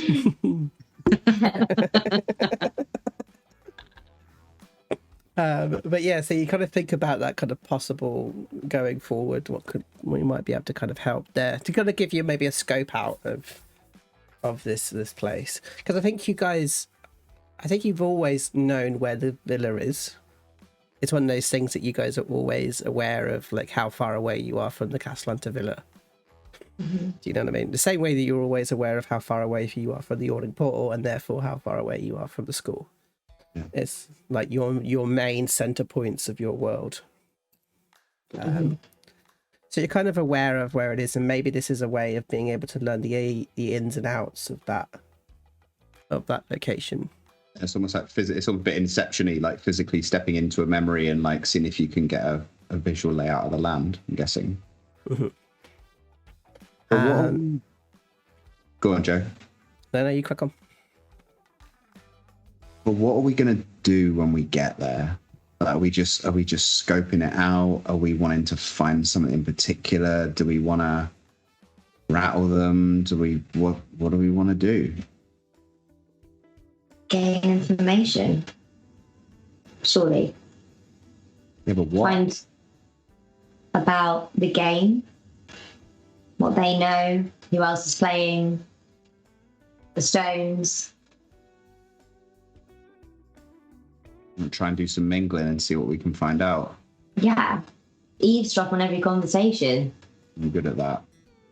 Or sneak upstairs and steal what they got. Well, I wouldn't. Yeah. You would? You wouldn't? Well, I wouldn't. I mean, Oshi would probably say something different. But also, I think one of the things that we've realised over the last couple of years is that there's always a bigger fish, and the Castellantas are sharks. We've got to be really, really, really, really careful there. Which includes hiding away someone we don't have a ticket for, Little Rigs. Oh, don't worry about me, I'll get in. I once went to this party once, it was called Fruitown, and I climbed over the fences and I fell and broke my arm, but I partied anyway. How old is the fucking kid? Yeah. I was 5 at the time, thank you very much. That's very old. It's just one of these. I love that about kids, where they're like, "Back when I was 6," they're 5. Like, or they're 7, and they're like, "That was 3 weeks ago." Like, I'll find my way in.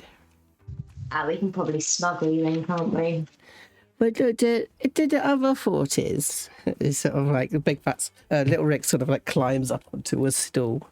It takes him a good 2 minutes to get there, and but he's going to scale a wall. He's had to get up. He sits down. He's like, the thing is, we don't even know what their stake is in the game.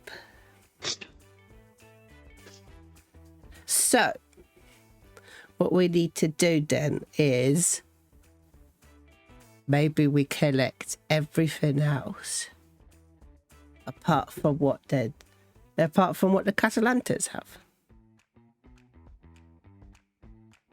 I'm sorry, when did you become a fucking genius? And then he sort of sits down. He looks over at Oshi and realizes that he's maybe played his cards too early. And he sort of sits back and be like, and Oshi goes, "Stop listening into my conversations." And And then he kind But of like, that's looks just- over that- like he's scared of you, and then like runs down the stairs, runs down the stool, and runs into the kitchen. That kid is growing up unnervingly fast. But to our advantage, so So, hang on. So let me get this straight. Lilrix is suggesting that we go and steal from both the Xanathars and the Xantarum.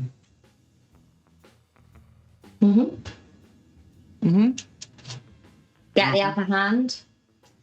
I mean, I'm cool with it. I just wanted to make sure that we were all on the same page with our little 6-year-old planner is putting us into here. Excuse me, I'm 8. And he sort of screams, sort of comes from the kitchen. Well, then maybe he definitely shouldn't come to the party. I think at this stage he should go to the party instead of me. Why? He is little. That could be useful. Yeah. We get him inside. He goes sneaking around. Ooh. Fats, do you have any idea what we're talking about? What do you mean? The stones? Any of that? Yeah, you don't have a clue what they're talking about. at all. Stones. Right, so we explain what we've learned from the documents. Fucking chain demon? Cast exposition. You just literally go, like, the camera sort of goes around you guys, and you're like, sort of like the passing papers, and sort of like the light, the candle sort of like goes down as it's burning through as these white The glasses sort of come whiskey over more and more. goes down. And it swings round to a chain demon. And that is why we definitely have to go to Lackperson Reach. Ah. Right, okay. We're going to skulk out Skullport.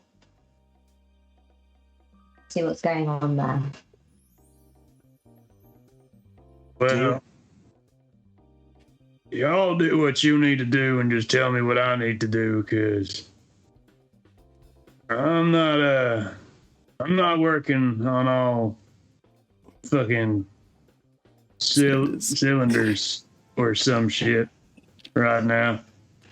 I might have left one of the cylinders out.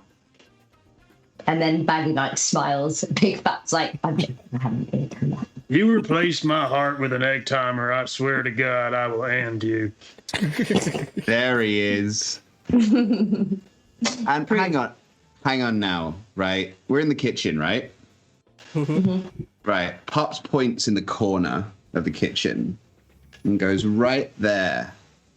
Right there. I was sat there with tears and blood streaming down my face, alone at the lowest I have ever been. What did you say to me? I said some fucking wise shit about you getting over it and getting on with it. You said I'm no good to you with my head down. So the sooner I pick my head up, snap myself out of it, and drag myself off this ground. I don't want to hear my own fucking wisdom back at me. I get it. I get your point. I just need some alone time. As he Fair. says that, you see Big Phat sort of like takes the folder of like the dossier, closes it, sort of scoops it up, and sort of stuff makes their way up to get a little bit of sleep, because you guys have been talking all night. He's kind of grumpy as he goes up the stairs like fucking teenagers and shit. Literally teenagers Baggi and just shit. Always to being right. Fucking 8-year-olds acting like 26-year-olds shit. Baggi just looks at Pups and Oshi and just goes, he's back. Yeah. Brilliant. And while I'm on my milk box, you points at Baggi and says, "This was not your fault. So stop with that. Fine. Yes, Pups. Not He my would fault. he would still be a bucket of bolts if it wasn't for you. And you could have made him into a cannon. You could have made him into a whisk. You could have made him into all manner of things, or you could have kept him for scrap. I wouldn't have known what to do with him, but you did. Yes, you needed 2 goes at it, but you did it. It was very, very close to him becoming a very cool whisk, though. The best whisk. I can fucking hear y'all, you know. Go to bed! I don't sleep. Go to your room. Think about what you've done. As we sort of say the camera, it's going to come out of you guys now. I said like the dregs are sort of finished. As we sort of fade on sort of Big Phatts sort of reading through those papers. All right, so the next day, bright and early, you guys have been drinking all night, and 9 o'clock comes around, and one of you, I'm not sure who it is, hears dong dong dong dong dong at the front door. I mean, that's probably me, first floor, front of the house. Dong dong dong dong dong dong dong. Down and open the door. Hello. Gingerly. Hello. Stop shouting. It's my first day. You are, yes, you're our new ward. Yeah, I'm Sorry, Pups. ward? No, I'm not your new ward. I'm here to learn, to become your new manager eventually. Carla, she puts her hand out. Pups reaches up. You're about the same height, I reckon. Okay. Nice to meet you. I'm Pups. Come in. We'll get Liv out. Liv, get some coffee on. That's Liv. They're a ghost. Don't upset them. They'll throw glass at you. I see. A hostile environment. Sure, this will be very much a learning experience. As she sort of wanders in, she says, "Where's my my office?" Did you say manager? Yes. Manager of us? Manager of what? Of this place. Oh, you okay? There's someone I need you to meet, actually. And Pups just like whilst doing this has got his hand in his back pocket and is like texting Oshi through the sending stone. Is like downstairs now. What you get is like Flibekerson. Dig down. Oh, come on. +7 sleight of hand. Come on. Roll for it. Yeah. Let's roll for Let's it. roll for it. Yeah, downstairs noun. Oh no, nails it. As it nails it. Signed, Pups. At the bottom of it. And so, and Oshi, you sort of wake up and your arm is over your head, and you're sort of already like half out of the bed, and you just hear. There's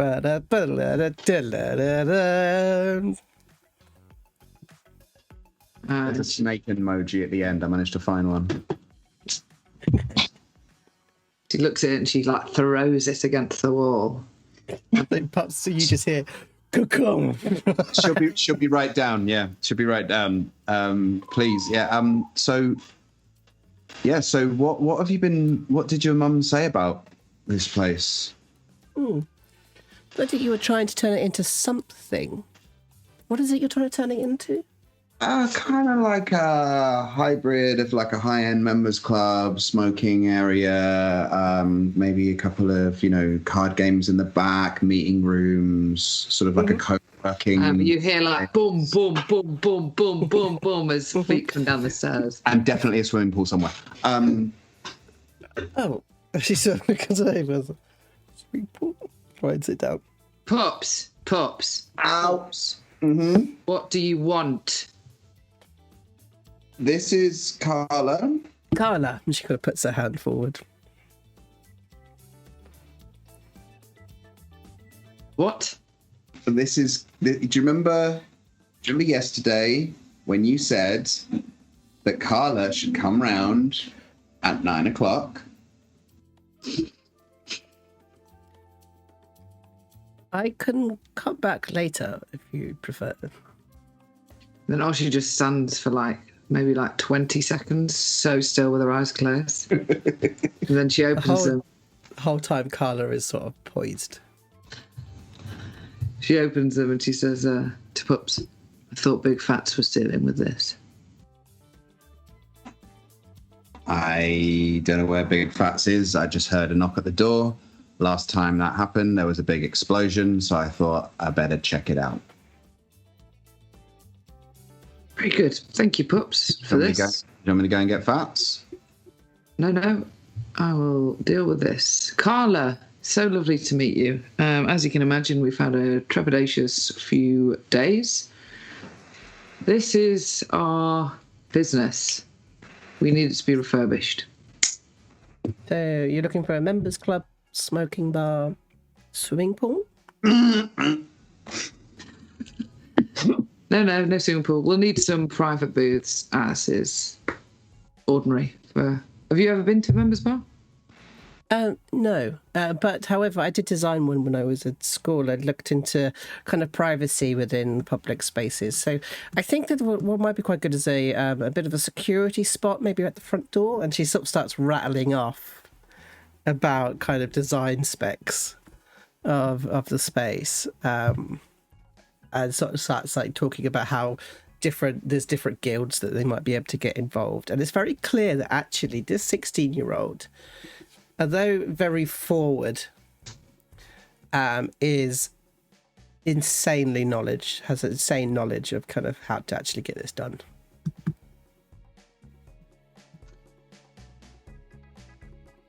Brilliant. And this is a situation. Voluntary is such a strange word. Pups. Pups. What? And Oshi turns to Pups and says, "What do you call it when people have young people in to help them and you don't pay them?" An opportunity. Yes, Carla, this is an extraordinary opportunity for not only you, but also your family. So I appreciate you coming in to help us with this. We have 8 days. 8 days. And Pups, how much money do we have again? 4,750. And 4,750 pounds. Gold pieces. That you have now, right now. Well, no, not in the manor. We have it though, secured. Good. So you don't need me to find any investment. Oh yeah, we do. I estimate this will cost. I'm going to say 10,000 gold pieces. What do you think, Carla?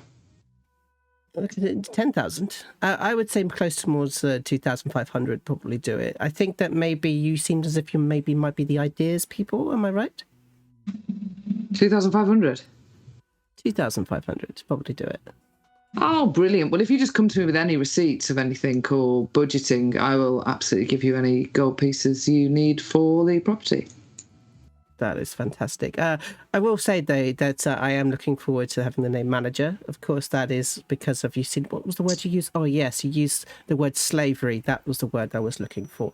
And for the work that I'm going to be doing for you. So either we can kind of talk about the remuneration that you're going to give me for all the hard work we're going to do, or I just take over your business from here now on. It's totally up to you.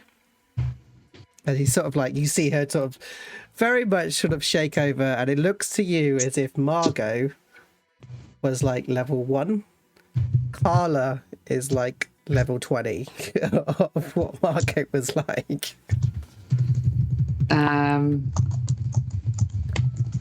Sorry, I'm just looking for something to... business acumen. So let's see what we can find. Carla, what kind of salary would a manager of a estate of this size normally command? Well, I was actually kind of looking at more like percentage points, actually. I do expect some sort of payment, maybe, let's say, 100 gold pieces a week, just to kind of like keep it going. Plus, of course, during this period of time, I would forego that payment because, hey, we need to put the money into the business. But for that, I would expect at least 2% of shares within the business itself. Pup sort of sits back and remembers that Oshi was willing to go to 1.5% with Margot, and just thinks about it for a second, then just goes, done. Pups, my dear. And the hand is already out. Thank you so much. We need to be careful about the language you use, and I would like to offer you an intern position until a building and business is created, by which time a contract will be signed and we will decide on the name of your role after that. Is this your first job, Carla? We could say that. I mean, I've been running my mother's business, I'd say probably since I was about 10, just keeping paperwork and things like this. I do understand about language, and my apologies there for using such words. But I do think that I also want to avoid the word intern, if possible. I think the word is probably better, maybe something along the lines of, I don't know, a partner, maybe. Oh, unfortunately, there are 4 partners already. I see. Okay. That's absolutely fine. So maybe, you said you got 8 days. If I get it completed within 8 days, I'd expect a bonus. Absolutely. And we'll discuss the 100 gold pieces a week later on. Pups is a little bit ahead of himself. 100 gold pieces. Pups' head just hits the bar. I will need a confirmation. I would need a confirmation of some sort of remuneration before we start. Absolutely. And Oshi, I don't know, but maybe Liff by this point has like got a pen and like parchment and quill and just like put it on the bar, yeah. And I don't know, you tell me, Joe, but correct me if I'm wrong, maybe he's seen this happen over generations. Yeah, I think so. He's seen this a lot. So he's probably already started to write a contract. I don't know what it might say, Joe. You tell me. He's a ghostwriter. Yeah. He's a ghostwriter. Yeah, I think it sort of like pretty much puts out. I think Liv actually proposes something here, which he proposes a profit share going forward. Giving, meaning that she doesn't get paid anything, but she does get an equal share of the profits with all of you guys. But Liv kind of like pushes it across towards you. Oshi scans it over. She looks at Pups, sees that he's still got his head on the bar. Ooh, just so sick, just rolling down this mask. It just sort of like lolls to the side. What do you want? Oh, nothing. It's okay. Oshi's just going to make this decision for the group. Oshi signs it. But maybe there are spaces for everyone else to sign it, but she signs it at this point and passes it to Carla to see if she wants to sign it. That spins it around, has a look. You read through it. She says, it's okay, we can sign this later. She kind of pushes it back. And she says, truth be told, I was just testing. You're a little bit under the weather. I thought to see if I could get a couple of extra gold pieces out of this. But, it looks fairly good, to be honest. She kind of looks down at the paper. Equal share. I feel comfortable with that. And I will kind of continue on. Swimming pool, though. Are you serious about swimming pool? Swimming pool! Who said swimming pool? Who said? She sort of crosses it off the list. I think that she's up. I think we might end that scene there, but she ends up. She sort of ends up spending the day, or spending the morning at least, talking to each of you about your plans of kind of what you're looking for. And she's just going to get to work. And I think that she's just going to see what she can get her hands on, really, and see what she can do. I think, Oshi, you're slightly... It's one of the things I've slightly admired, slightly intimidated, slightly pissed off with. Her ego's probably bruised, I reckon. Of like, who's this coming in my house? I've already got Big Phatts in here. I used to be the head of this family. New people. Ah! Pups is sort of lying there in his stupor, being like, "What are other kids being taught in schools, man? You've got little Rix, who's like a genius." And a thief, and you got Carlo, who's like a business executive at 10. We had fucking Novel La. What is going on? Where was their stealth class? Why didn't I learn any business? There's a bucket gets kicked towards you. Just comes out the sides of the mask.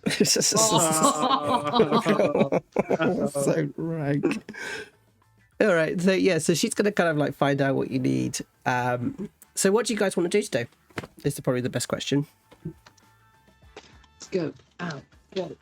Let's go, Skull King, Skull King, Skull King. Yeah, you're going to go skulking at the Skullport? Yeah. You want to go to Skullport? All right, cool. Well, to skulk, not to... We want to be really sneaky. I love how terrified Joe is of the Skullport. Like, it kind of makes me want to go even more. One of us is going to die. So at the moment, I'm just going to kind of put through everything that we're, just because it's been a while since we've got back onto the module. You've got layways. Let's deviate. So currently, obviously the fireball explosion with the Nimblewright is and then you've also got Ursula WotC. Mm-hmm. Obviously, Dalakar, you had the information from the Castellantes. But the Nimblewright seems to be your biggest lead. Now, you know that that Raynar is looking to purchase one, to sort of find out where they come from. But you've also found out from the from Valletta that there is actually quite a few places that have got a Nimblewright. I believe I'm just assuming that Evie's written them down because okay. Yeah, we've got Balgantra's Summertime. I've got Lady Master of Watchblorder, Lord Darbrant, Lord Fyland, Lord and Lady Growlhund, City Watch, City Armourers, Lord Delzente, and then Laskin, which was a name that was not wanted to be said aloud by Valletta. Yeah. So that's kind of like Lord Corinne Delzentar of the Zentarum. No, Lord. Oh, maybe actually, yeah. Lord Corinne Delzentar, yeah. That was more I guess that's a bit of a DM question. I don't know if it is Zentarum. I mean, I'd let you. I mean, if that's something you want to research at the day. I mean, it sounds too good to be true. So, do we want to go on a mission to go and actually stake out all these places? I know Baggi's quite drawn to the Lord Bayland. Yeah, Baggi, like that's your parents, right? Well, I wouldn't say parents. But I'd say guardian. And that's a stretch. do you want to go there and check it out? I would be intrigued. From what I remember of him, I wouldn't put it past him that he is definitely involved in this game. Well, why don't you bust in there and show him what a badass artificer you've become? Maybe introduce him to your little friend. I hope you're talking about yourself, Pups. It's a possibility. Yeah. Sorry, that's really... That was great.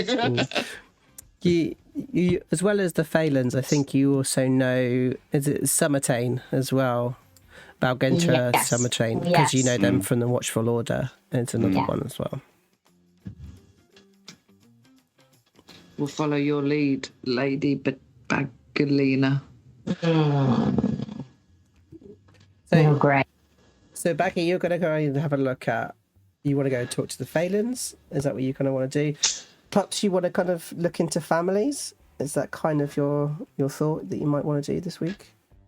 Yeah, I can do some research on the Lord Corindel Zentar to see if there's any links to the Zentarum, unless Baggi wants backup, because that's a big old visit. Mm-hmm. What do you want, Baggi? Not a bad shout. Then I'm with you. I can read later. Oshi, what do you want to do? I'm assuming we're not going to scope out the scary skill part. So Oshi will just look at the team, and if Baggi wants more backup, she can have it, or she can go to another place. She could go to I've got one here. Oh my God. This is a dyslexic spelling. Wait, it's D&D. It's D&D spelling. It's fine. Okay. Whatever you say it is, that's what canon it is. I can't read it. Aberbrunt. Adabrunt. Yeah. Adabrunt. Unless the team leader, she's very chill. She's hungover, man. Okay, so you might pop down there, and chat with them. Okay, cool. Big Phatts, what would you like to do today?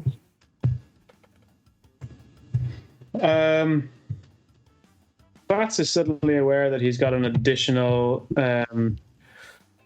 set of outgoings, possibly repay for this house that he ransacked, which is likely going to be more than 200 gold pieces. So he reluctantly wants to go and speak to Nook, the ex-general, who offered him a job with the gauntlet. Okay, cool. So I think I'm just going to tie it into what we know to sort of help. Sure. You think he's over at the armory. Cool. So then we've got 3 places that we're going to be looking into. Okay, good. All right, so we got a bang somewhere. I can hear it. Yeah, lots of drumming on a mic somewhere. Yeah, and I'm like staying perfectly still. I tried staying still as well. I was like, can I stay still? And it's still going. Where is it coming from? Oh my God, it's Daddy Phaland. There's no banging. Of course there's banging. Okay, That's so... banging. All right. So what I think I'm going to do is we're going to go to the... we're going to go to the docks first. So you kind of... Oshi, I think you kind of make your way south to the docks. You know that the Adabrant...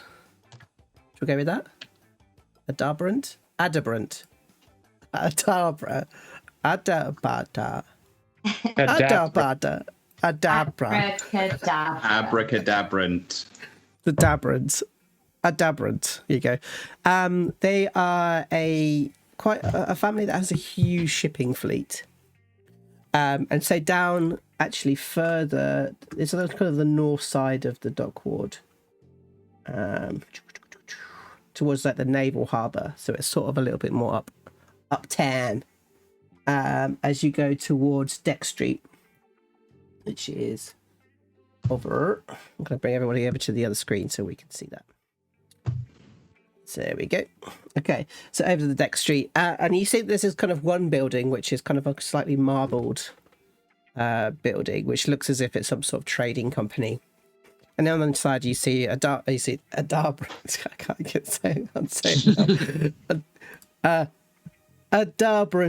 Tradings. And you see, it's a very, very busy building. Outside, you see the docks are full of ships that are coming in and out. Can you do a perception check for me?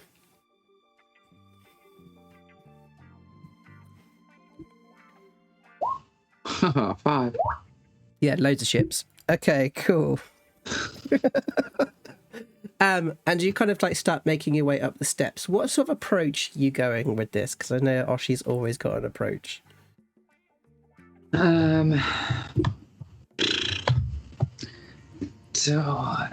Oshi is going to go in as a possible investor. Great.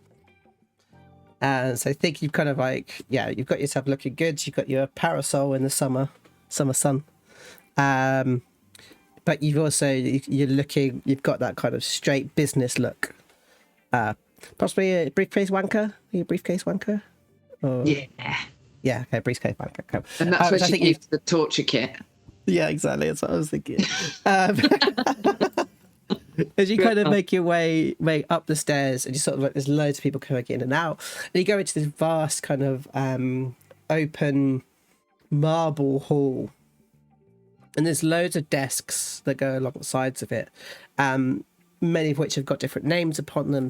One of them's got like Luskan, some of them's got like Neverwinter.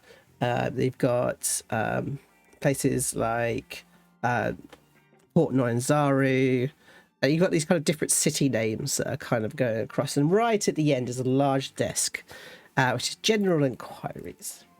As you kind of march way through, you see that there's loads of chatter going on. There's like business deals being happened all over the place. It's a very, very busy building. Rashi walks to the desk and kind of leans on. Please. Hold, please. And you got all these sending stones getting through. Arbor trading. Hold, please. Arbor trading. Hold, please. You kind of look up and you see this kind of person, a face that you kind of recognize, but they seem about 10 years older than the last time you saw them. As you see, what was their name? Was it Gordon? I can't remember the secretary that was working at the school. Craig, is it Craig? As you see, Craig is sort of at the desk. Hold, please. Sort of like trying to kind of keep all of the calls coming in. It's like, can I help? Hold, please. Craig. Yes. He's kind of slightly confused by this. Oh. Adebrant said that you would be expecting me. Oh, have you got an appointment? And sort of like goes through his, yes. the file of facts, which you know, the file of facts. And he sort of like go through, and he sort of, what was the time that you were supposed to your meeting? Now. Hold, please. He sort of just looks at you. Oh, there it is. Oh, there's one second, and he sort of like, you see him kind of go over to another sending stone and sort of tapping on it. Just a few moments. Excuse me. Hold, please. And he carries on for a bit. This kind of goes on for like, you're waiting a good 15 minutes now. Okay. Is the file of facts still on the desk? He's kind of got it on his side of the desk. On his side of the desk. Okay. But you've now been waiting for like 10, 15 minutes. Okay. Craig. Yes. Yeah. Hold, please. Yes. How can I help? Is there any bathrooms I can use while I'm waiting? Oh, of course. You can go. So these are the general. And he looks over at you. Here, and he kind of pulls out a key. There's some nicer ones just up the stairs over there. Okay. Oshi's going to take the key and do some exploring up the stairs. What is up the stairs? Okay, so you Just toilets? So you go up the stairs, and you see that it's kind of like it goes from marble onto carpet as you got to go up the stairs. And there's long lines of corridors, all with these different offices around, and you see that there is one door which is like a slightly more gilded door, and it has letters WC at the top, with a keyhole to kind of put your key into. But the other side of it, you see all of those offices, including some. I think from your eyesight, you got fairly good eyesight, haven't you? Really, you got dark vision stuff. I think down the bottom of the garden of the corridor, you can see a pair of very solid wooden oak doors, which seem to be like right at the bottom of the corridor. Can Oshi go to them and investigate? Maybe listen? Okay, cool. So let's do a perception check.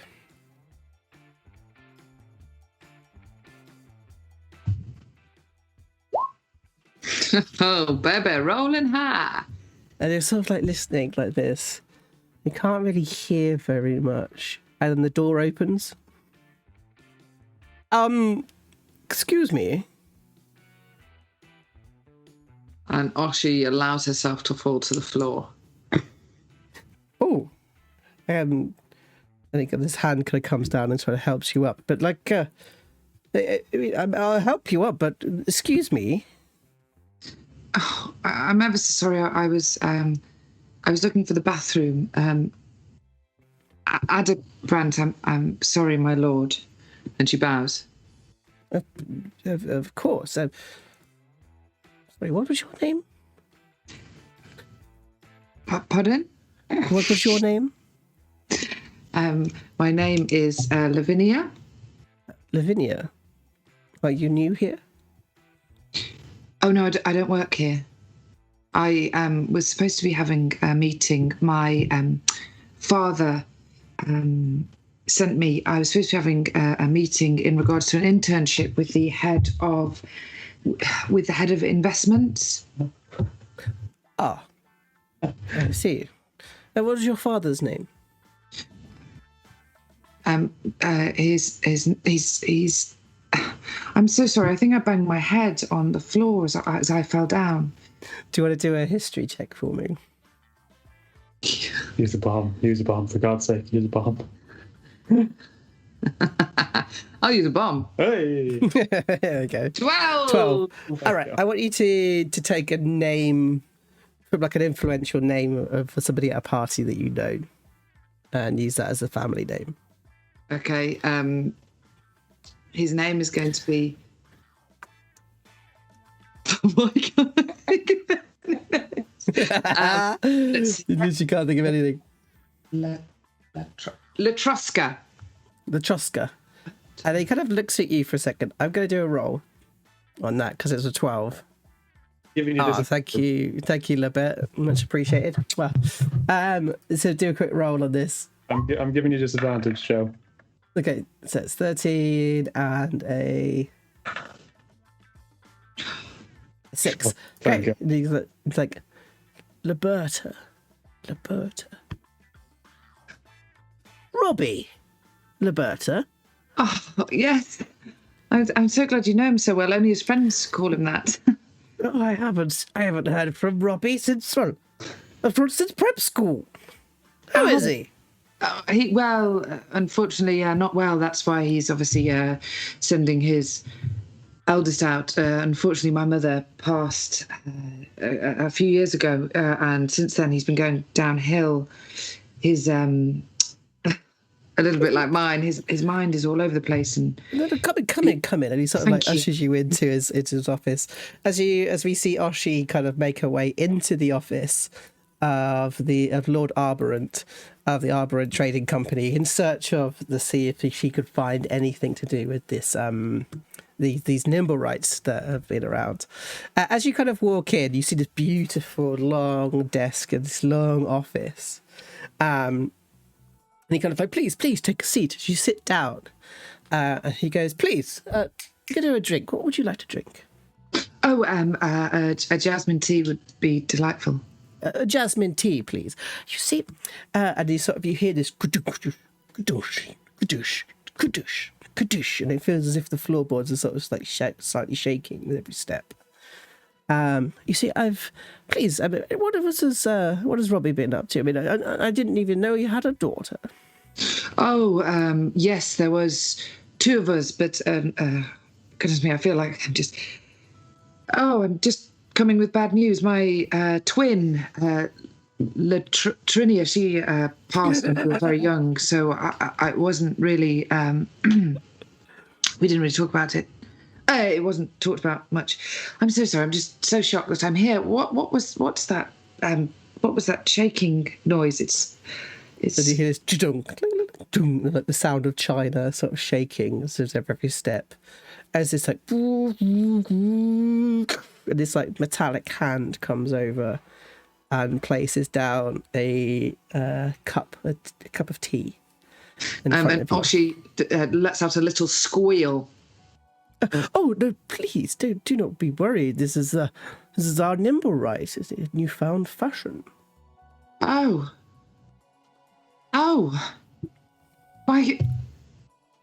my father. In some of his more lucid moments, have been talking about Nimblewrights, and I feel awful. I thought that he was making.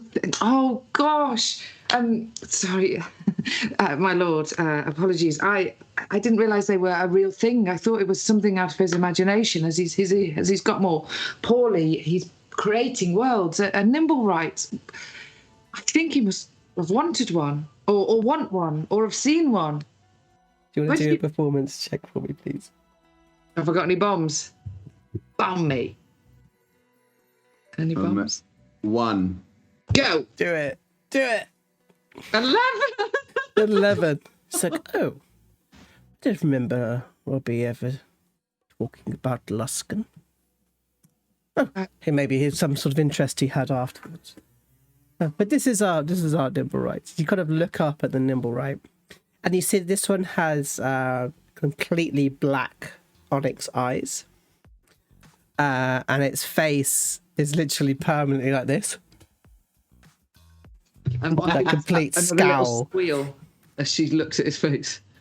And it's wearing these kind of like sea blue like tabard that kind of goes down.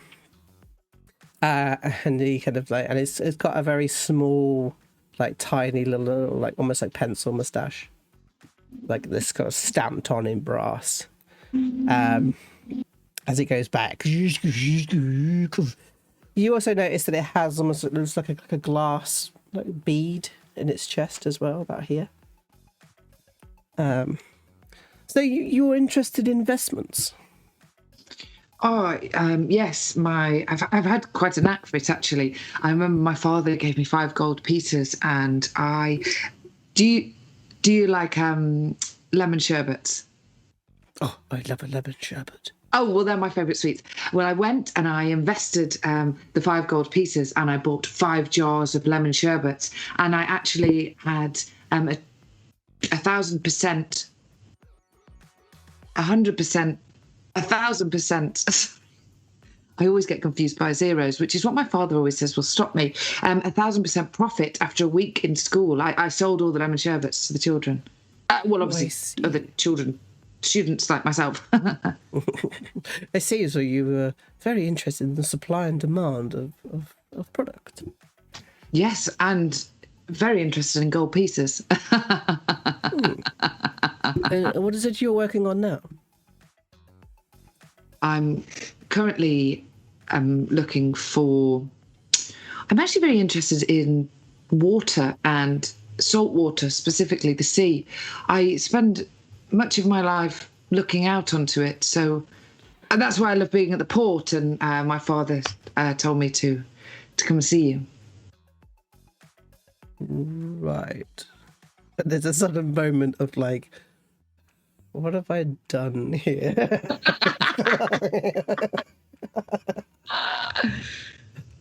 I see. Well, but it was lovely to reminisce, of course. My father sends his best, of course. I look forward to hearing from you. Oh, of course. And he sort of like raises his sort of hand towards you and kind of, as you kind of stand up at this and it's up going out of the room, you see a messenger come in. And the messenger comes in with an envelope, which has got a gold rim around it, and it's on like a platter. And he's sort of like, oh, thank you very much. It's very lovely to see you. As he sort of like, you see him turn around and go back to his desk as the door shuts behind you.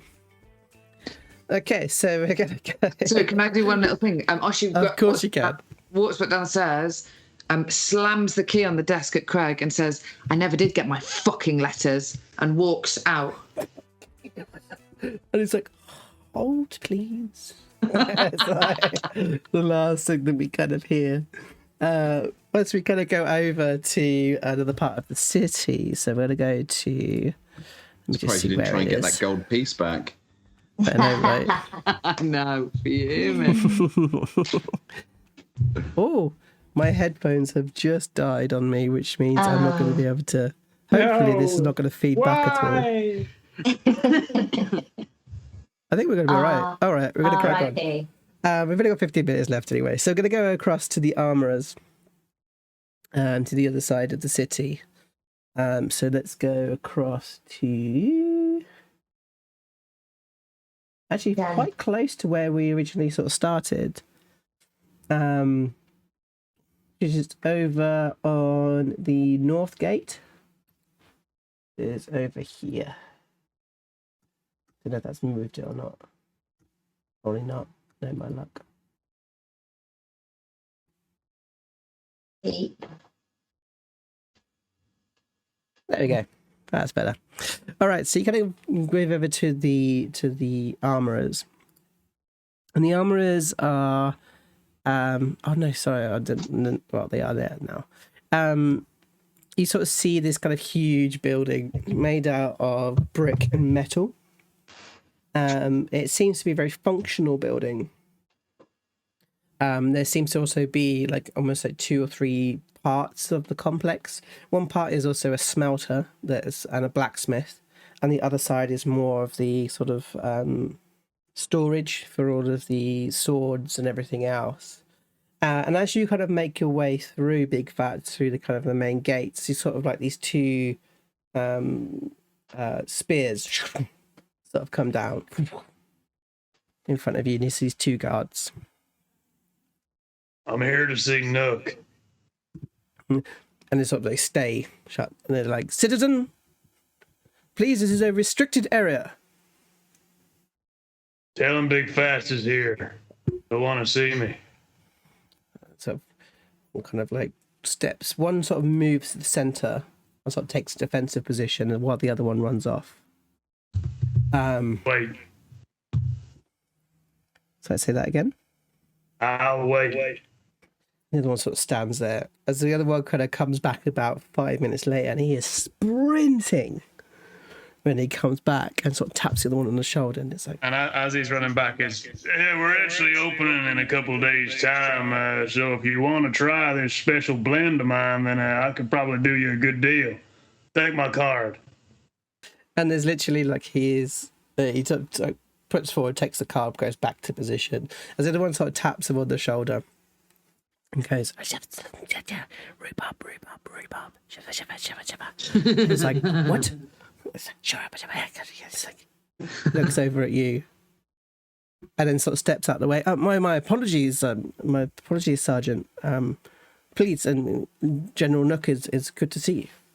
Not a sergeant anymore. I see. Well, you're still, we still give you the respect of your rank. Thank you. This way, you said? And you kind of look across at the courtyard, and you see that Nook is in the center, and he's kind of like, in the middle of directing lots of movements of weapons. As he turns around, you see that big bulbous belly inside the armor. So it's like the armor is sort of like growing around him, and he's shining in the sun. He's got that big fist of the gauntlet on his chest. He just like, Phatts! Look, good to see you. Really good to see you, my friend. Please come in. Thank you. Now, Why are you running? what is it I could do for you, my old friend? Look, Nook, last time we spoke, I said I didn't want nothing to do with any sort of armies or organizations, and I find myself in a slightly different position now, and I'm in need of some work. I was hoping perhaps you could offer me some. Oh, of course, anything for you, my friend. Well, I can swing an axe.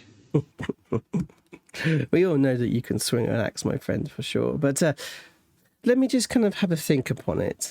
He's kind of like thinks about kind of what he has available. As he sort of stood there waiting, you see that there's like somebody sort of carrying what looks like a ginormous box. I mean, the box is huge, maybe bigger than what you could probably carry. As you see that there's a creature sort of carrying it, and that is mechanical in nature. And you become quite interested in them as they kind of walk across the courtyard. Do you want to do a quick perception for me? Sure. What you got here? 10. Oh, you guys are like, we had the glut of the crits last time. Mm. You know? Balance and order. Balance and order, of course. All right, so you see that they've kind of like, I think with a 10, yeah, I'm going to give you this. I think that you see that there's another, they say it looks as if it is a creature that's been covered in armor. It's very generic in its facial expression, but it has breastplates.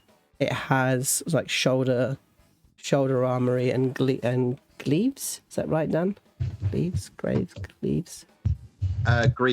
Greaves. And this looks like it's very much more militaristic. I think the color of it as well, it's more sort of tarnished bronze and steel in color.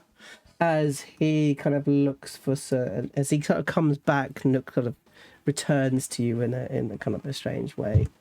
He says, well, I do have a little bit of work for you, actually. As I promised. I appreciate it. So he goes, all of gauntlet. Tell me, what's that mech thing you got over there? Well, it's our Nimblewright. Got given to us by the city itself as gesture of thanks. It's been quite useful, actually. Is it sentient? We're not sure. And again, you see that there is a sort of a glass sphere that's in the center of their chest as well. It doesn't seem to talk. It doesn't seem to do anything like this, really, but it's certainly useful. Right. So there is a small problem. I'm not sure if you've heard of the Black Viper at all. Can I do a history check? Yep, sure. Good douche. Nope.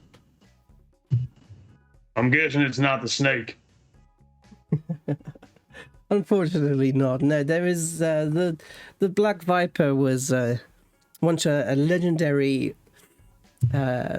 vigilante of Waterdeep, and we thought that she had died a long time ago. However, she has apparently returned. You need me to find her. That would be great. She's already robbed at least a dozen noble estates. No one knows her identity because she wears a mask, but it is reported that the Waterdeep Wazoo, not particularly a newspaper that I enjoy, that she's a noble. find out what else you can find that the broadsheet publisher knows about her, and report it back to me, would you? Is this a simple information fetch, or are you looking for me to bring her in? I think information. I very much doubt you bring her in. All right. How much gold we talking? I can offer you 100. That seems suitable. And also, I'll give you access to the resources here at the Gauntlet. Thank you, Nook. He sort of bows down to you and sort of like, please, if you don't mind, I am extremely busy. Before you go, Nook, were you in the valley? First time I saw you over at the City of the Dead. That's right. We were both remembering that day. Hard to forget, huh? It's those screams of those skeletons. I'll be back when I'm looking for more work.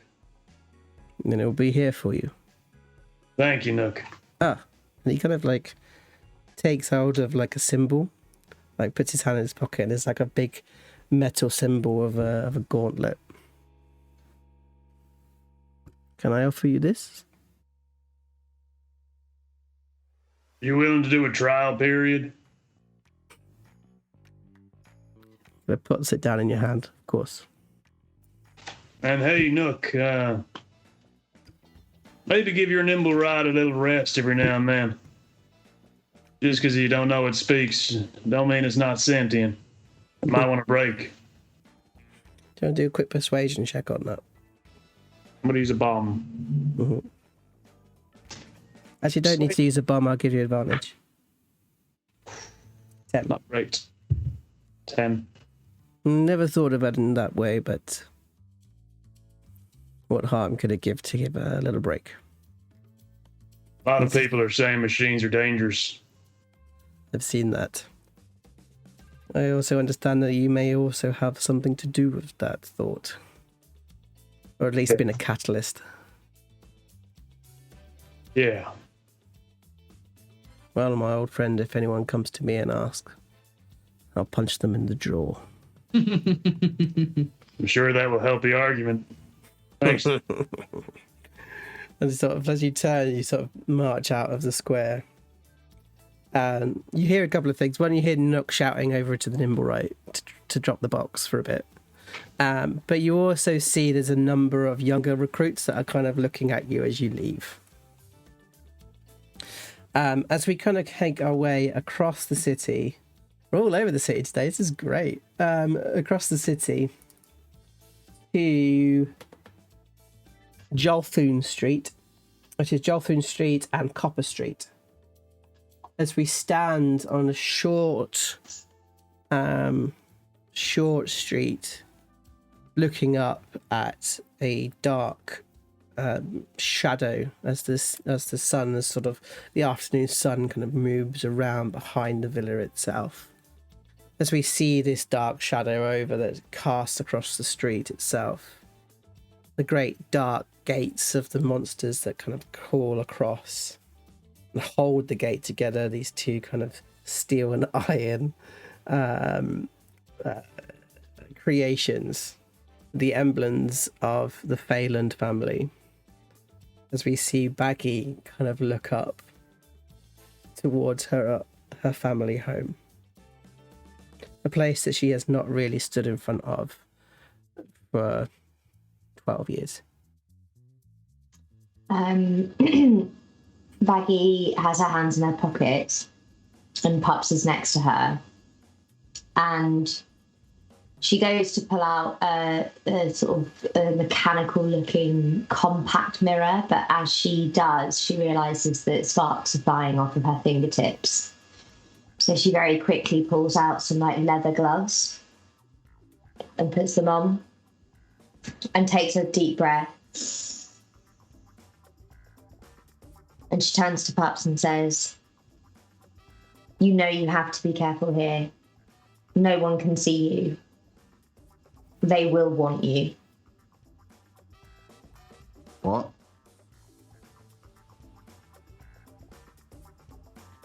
That's what my family do. They trap goblins. No. You remember Volo? Yeah. Yeah. Lord Phelan is worse than Volo. He's interested in monsters purely for exploitative reasons.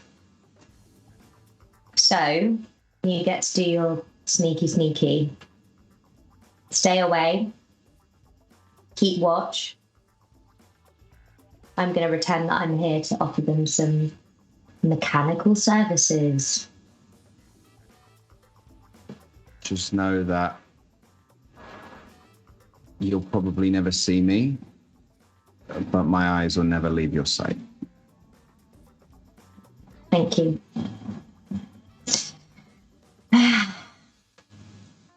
And if it gets to the point where we need to kill him, you just fucking kill him. And she reaches in her pocket again, pulls out the compact mirror, opens it, turns these cogs, and as she's looking into the mirror, the reflection of her face in it starts refracting and changing, like in almost in between the mirror and her own face, as she casts disguise self and basically transforms into a human version of Baggi.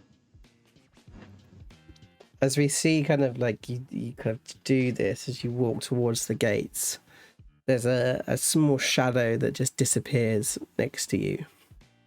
As you walk over to a great chain that you only ever saw once, and that was when you were leaving, which is as you go across and your human hand now changed from its sort of half orcness, grabs hold of the chain and pulls. Ding dong. As we stand and wait with Baggi as the door creaks open. And as the door opens, we twist round to see their face. As we see this human face of Lord Phelan. As we fade to black. Okay. It's happening! Okay, so yeah, an interesting session. So we're going to kick off next week, next Friday. Hold, please. Okay, cool. Yeah, I can't remember what. Yes. Next Friday. Yes. Good. So we'll come in next Friday, and we will start with Baggi and their father. Fucking hell. Which, yeah, it's going to be an interesting scene. But we have already knocked off 2 places where these Nimblewrights may have gone to. We've seen one which has been the onyx-eyed and the scowly face. And of course, we've now seen as well over at the Armourers. And we have seen that there is a Nimblewright there in armour itself, but very much kind of a straight face. It looks like Big Phatts has got himself a job. Looking for the Black Viper. This is going to be interesting, but we're going to kind of move our way through there. So very much looking forward to sort of seeing what happens next week. But if you want to join us on Sunday for the Rebel DMs chat, that would be great. So we're here with DM Philly, Zach's Big Wave, the Fizzlekins, and of course Josh Ellison as well, as we chat through kind of our thoughts and our decisions and kind of experiences of being a DM. So you can come and have some choice, have some chats with us. Sorry, everyone disappeared again. That was terrifying. I'm going to end now before anything else goes wrong. I think that's the best idea, right? All right, guys. So I love you guys very, very much. We'll see you guys soon. Okay, bye.